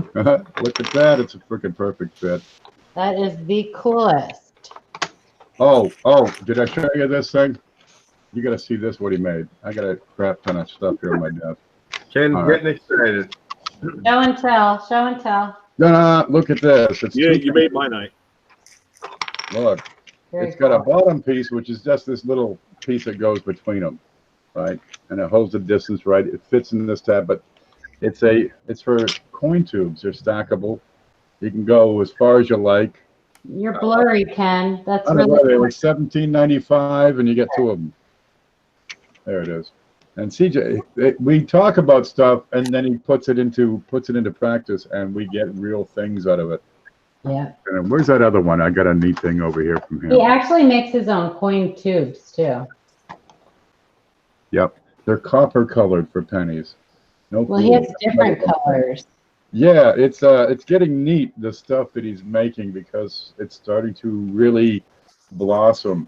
The dies alone, these are invaluable. You could take these to a coin show and have an hour-long presentation using these dies. Good look. Look, it's a cud. It's a mistake, right? The little tip melted off and fell, and guess a cat got it. But it's handy because now it's a cud. So he can actually strike a cud, right, with your die here, and show people exactly what the heck a cud is. It's when the side of the die just breaks right off. The cud is the missing piece. There you go. So you got a big blob, right? And on the other side, because you don't have the opposing forces, a lot of times the design is going to be weaker on the other side. Okay, I might have pressed too hard, but no problem. There he is, CJ. That's him. You can show him what a double die is. It's the way the die is made, right? The die is made with a hub. Where'd that hub go? It was here a minute ago. There it is. See a hub, look, it's raised. Where's the camera? These are raised up. It looks just like the coin, right? Where the die is depressed. It's sunk in. So your die, when you're looking at it, it's going to look like that. So that on the coin, when you press the coin, it'll say, okay, I might have held that backwards. It'll say die. That's the way that. Oh, it's beautiful. You can show just about. Well, you can show a whole lot of issues that are produced because of the way the dies are made. Cuds, off center, like misaligned. Here's a. Whoops. Here's an off center strike.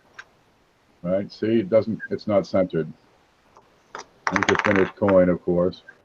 Right. Misaligned. It's just a little.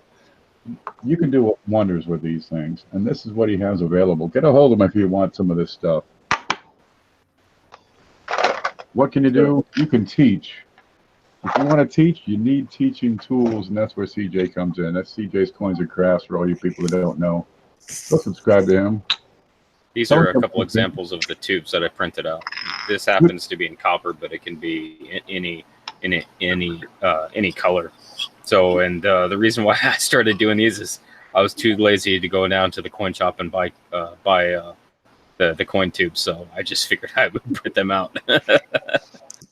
So I have lids that go on these, but it was much easier just to print these out than having to go get them at the coin shop or get them online and wait for them to show up. So yeah. What does one of those tubes cost you to make, man? Not very much. No, just time. But if I'm sitting here like playing games or on YouTube or going through coins, it can be printing on one of my two printers and no time at all for me. Yeah. So CJ even printed a new 3D printer. I printed the parts for it. Yeah. Yeah. Printed his own 3D printer. Why not? I said he's printing a housekeeper. Print me one of those, man. I'm about to print me some food, man. We've only got like two more left. If we want to hit them real quick, couple came in, but let's take that. Start to get kind of late. All right, so this one came in from Kevin Pfeiffer again. Let's see. Sorry, I lost you. Yeah. Die polishing error. Clash. Die polishing and clash. Flash. So heavy polishing and then some clashing still left over. Jailbird stuff. Yeah. Anytime I see heavy polishing, I always question what happened. Why Yeah, did they they polish them for several reasons. Clashing, I think, is the most common. Well, there's a clash right there. Mm-hmm. But why would they polish the obverse and not polish the reverse die? It's a different die. I know, but why wouldn't they polish the reverse die? Well, maybe it was a brand new one because the other one broke. but it's clashed. I do see abrasion lines on the reverse though Yeah. as well. Yeah, I see abrasions on the reverse. Maybe not as heavy, but they're there. They just got You tired. You can see on an obverse how it's heavily abraded, which obviously they got rid of some of that die clash on the obverse that they didn't get rid of on the reverse. Well, maybe they did, and it appeared later. It's a Look replay. by the rim on that obverse up there. By Wee and Quest.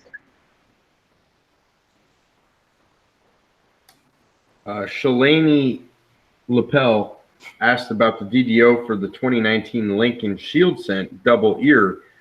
We actually did talk about that, but it was 2018 Denver Mint Double Ear that was just discovered. And Wexler has attributed that and assigned it the number WDDO001 for 2018D. And that'll be up on his website in a couple of months, I'm sure. So anybody want to tell me what that is up by the rim there? Yeah, Edna tilted the grinder. Edna. Kind of gouge. Die abrasion of some sort. You'll see it a lot on heavily abraded dies. You'll see it around the rim. Okay. You're right, Shalani. You finally have something to look forward to over there in the West Coast. Yeah, no kidding. Well, I just went through a whole roll and didn't find anything. So I have 49 more to go. You better send them to me. I'll trade you jerky. I can't get. What do you want? A box of jerky. Bill Bett sent this in and said, I finally got full steps. $8. Woo! $8. And how much did it cost to slab that thing? A couple bucks from Bulksmitter. If anything, yeah, you have a good kind of like educational tool with this one. Yeah. See, most of these they get them graded for a couple bucks a piece. Yeah. And like we said earlier, I mean, 2011, especially from the Denver Mint, I mean, you know, they're all going to have full steps. Not all of them, but most of them. Could have been Prices collapsed on sent in a whole set, you know, and just had every coin in it graded. Yeah. They got 3 in 68, 129 in 67, but you don't have 129 people putting together the registry sets where they want the 67s and 68s. So prices have fallen dramatically, and you have 278 in 66, and yeah, $1, $5, $8. Let's see, 5 years ago they were $24. They've since then certified a number of additional examples, and the prices collapse. Okay, so Hidden had a question for the panel. What's the lowest grade that Jefferson can get full steps? I'd have to say it's 63 or 64, one of the two. No, they've got 60. They got a 60 here. Oh, they do? Nope, sorry. They've got 2 certified in 63. Yeah, so typically, here. Typically, I'd say right around a 63. I've seen some 63 that are actually full steps. Yeah, that's the lowest certified is 2 examples in 63, 8 in 64. I imagine there's examples of rated a touch lower. They got a full steps, but I don't know. When you start getting down into those lower mint state, it's very, very unlikely that it's actually going to be a full steps. The contact mark, so it would bring it down to 63, Yeah. would probably obliterate the steps being a higher point. What do we got there, Shay? Looks like some struck through grease. Yeah, that's what Andrew sent in and said last one, 2019 D Greaser. That's a greaser. That's a greaser. Sure is. Cool. You think about it, it's pretty amazing how a viscous material like that can affect the surface of a hard coin. Pretty cool. Well, it's not just the grease. Remember, there's dust and little bits, so it'll get in there and stick to the grease. So now you're building up some crud that serves as an abrasive. Yeah, especially when you put 24 tons of pressure on top of it. And do it 1,000 times. All right, we've got one last email. Think of those dyes as living things. They change over time. I'm getting ready for a sandwich. Oh So- my god. Jeff S. says 2019's cracked skull found this week in Dunkin' Donuts change. Yeah, I need to look at some 2019s. Yeah. Hey Jeff, I still got a bunch of rolls. Good chunk on that one. Yeah, I like that nice die chip in between the W and the die crack there. Yeah. Pretty cool. You got yourself a spike head, sir. Yeah, you had more classify this as spike head. And they say donuts aren't good for you. Right. Yeah. Jeez. I beg to differ. Tomorrow, pick up an eclair, see what you get. I was Yeah. thinking about the donut diet. It was something I wanted to try. Nothing else is working. So Yeah, Imagine what you really. get for a dozen donut holes. Yeah, this one's borderline. I personally wouldn't classify that as a cracked skull, just because it doesn't sit the way a typical cracked skull does. For the most part, your typical cracked skull is gonna sit along the curvature of the head. Yeah, I think on Cuds on Coins website, this one's going to be under the spike head category. Spike head. Yeah. That's what I said. These spike heads on the memorials, you can find them pretty easily. But when that crack sits along the curvature of the head, those are a lot harder to find. Yeah, and Chuck said something earlier. 2019 seems to be rampant with cracks and chips and breaks. A lot of stuff going on in the 2019s. Yeah, I haven't had too many 2019s come my way yet, so that's why I was kind of a little oblivious to them. I'll have to source some now. I've been through a couple of boxes of 2019 Ds, and I have found some pretty cool laminations. But other than that, I didn't find any cracks. Sean, I sent you that information on Messenger, the girl's number and contact number. You might ask her too if she can add you to my reservation, because I know I could bring one guest, but I wasn't bringing a guest. So Yeah, I'll shoot her an email. Thank you. okay.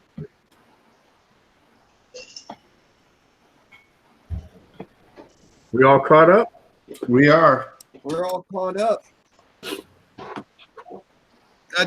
We had a great show tonight, everyone. I really appreciate y'all hanging out and going through these coins.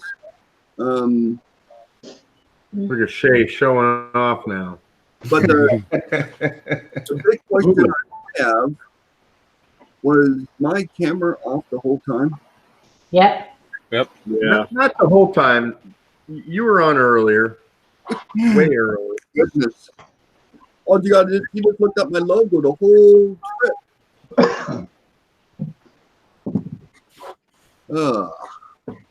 I want to thank everyone that submitted coins for us to look at and to find some answers for you. And I hope you got some answers that you were looking for. Want to thank everyone on the panel for sticking around and giving their input. It's always a pleasure to have everyone here. I went almost 4 hours without food, man. I'm really hungry. Wow. Yeah. Liquid. I'm thinking I got the ice cream calling my name myself. So A little bit of intermittent fasting will do okay there, Chris. I can't do it. That's too long. So, just to sum up, we have what? We have Blue Ridge Silverhound that joined us, and Chris Rhodes and CJ, Jeffrey Schumer, Ken Peavy, Paula Bloom, Jay from Mantic Coins. Appreciate you all. Thanks, Always a Blues. pleasure. Thank you. Blues. Thank you. Thanks, Love you Blues. guys. Who's got the Goodbye, next- everyone. If Who you has have the next- not subscribed to BluesCoins, what's wrong with you?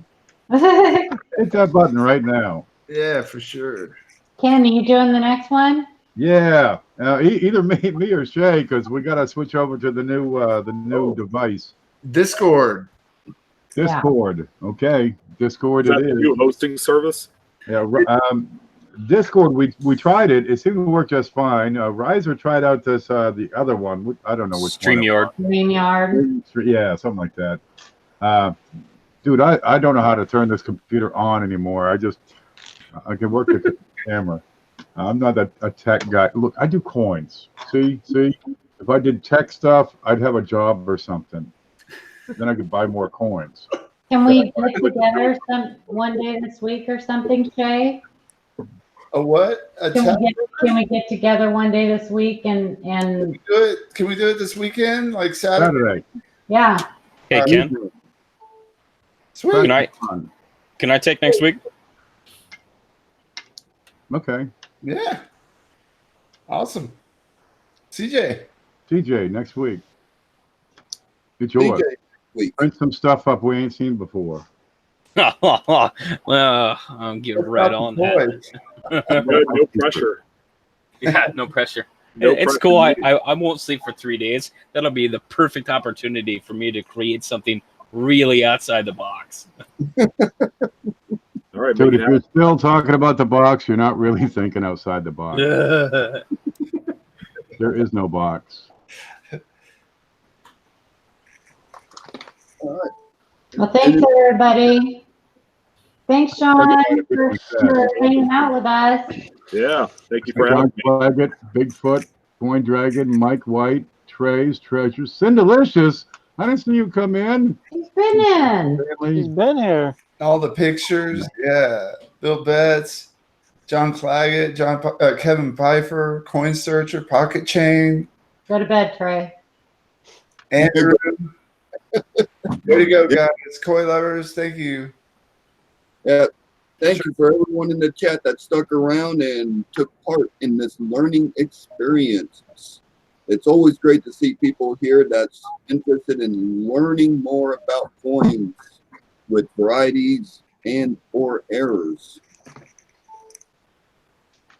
Next week, CJ, Coins and Craft will be hosting.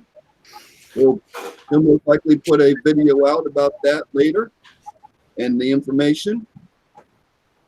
Yep. Anybody from the panel got any last remarks? Oh, get over to Facebook and join the Coin Q&A group. That's where you can continue the discussions that we hold in these little group sessions, these group therapy things we got. And well, let's see. You never know where it's going to lead. Good point. We might want to have one of our panel members, take a look at what's being posted on the Facebook page as well. Just at some point in the future, we might be able to get that sophisticated. Oh, Todd Gorecki's got an 1820 cap bust dime with a big ah in the middle of it. Looks like a counter strike. Bonnie's got a Duke and a Duke. She putting in her 2 Dukes. And we have the poll, of course, today was what drives you to search coins? This was the poll to come up with a discussion subject. What if Lady Liberty had a beard? How much effort does it take to get a good handle on errors and die varieties? A lot. A number of people voted for that one. A lot. How has a hobby changed since you started collecting? Where will the internet and digital photography take the hobby? How has modern technology changed the way you buy and collect coins? Oh man, all kinds of stuff here. There it is. Get in there and And check it. what if Lady Liberty had a beard? Yep. That's going to be a book. Riser will do a book about Lady Liberty's bathroom, I'm sure.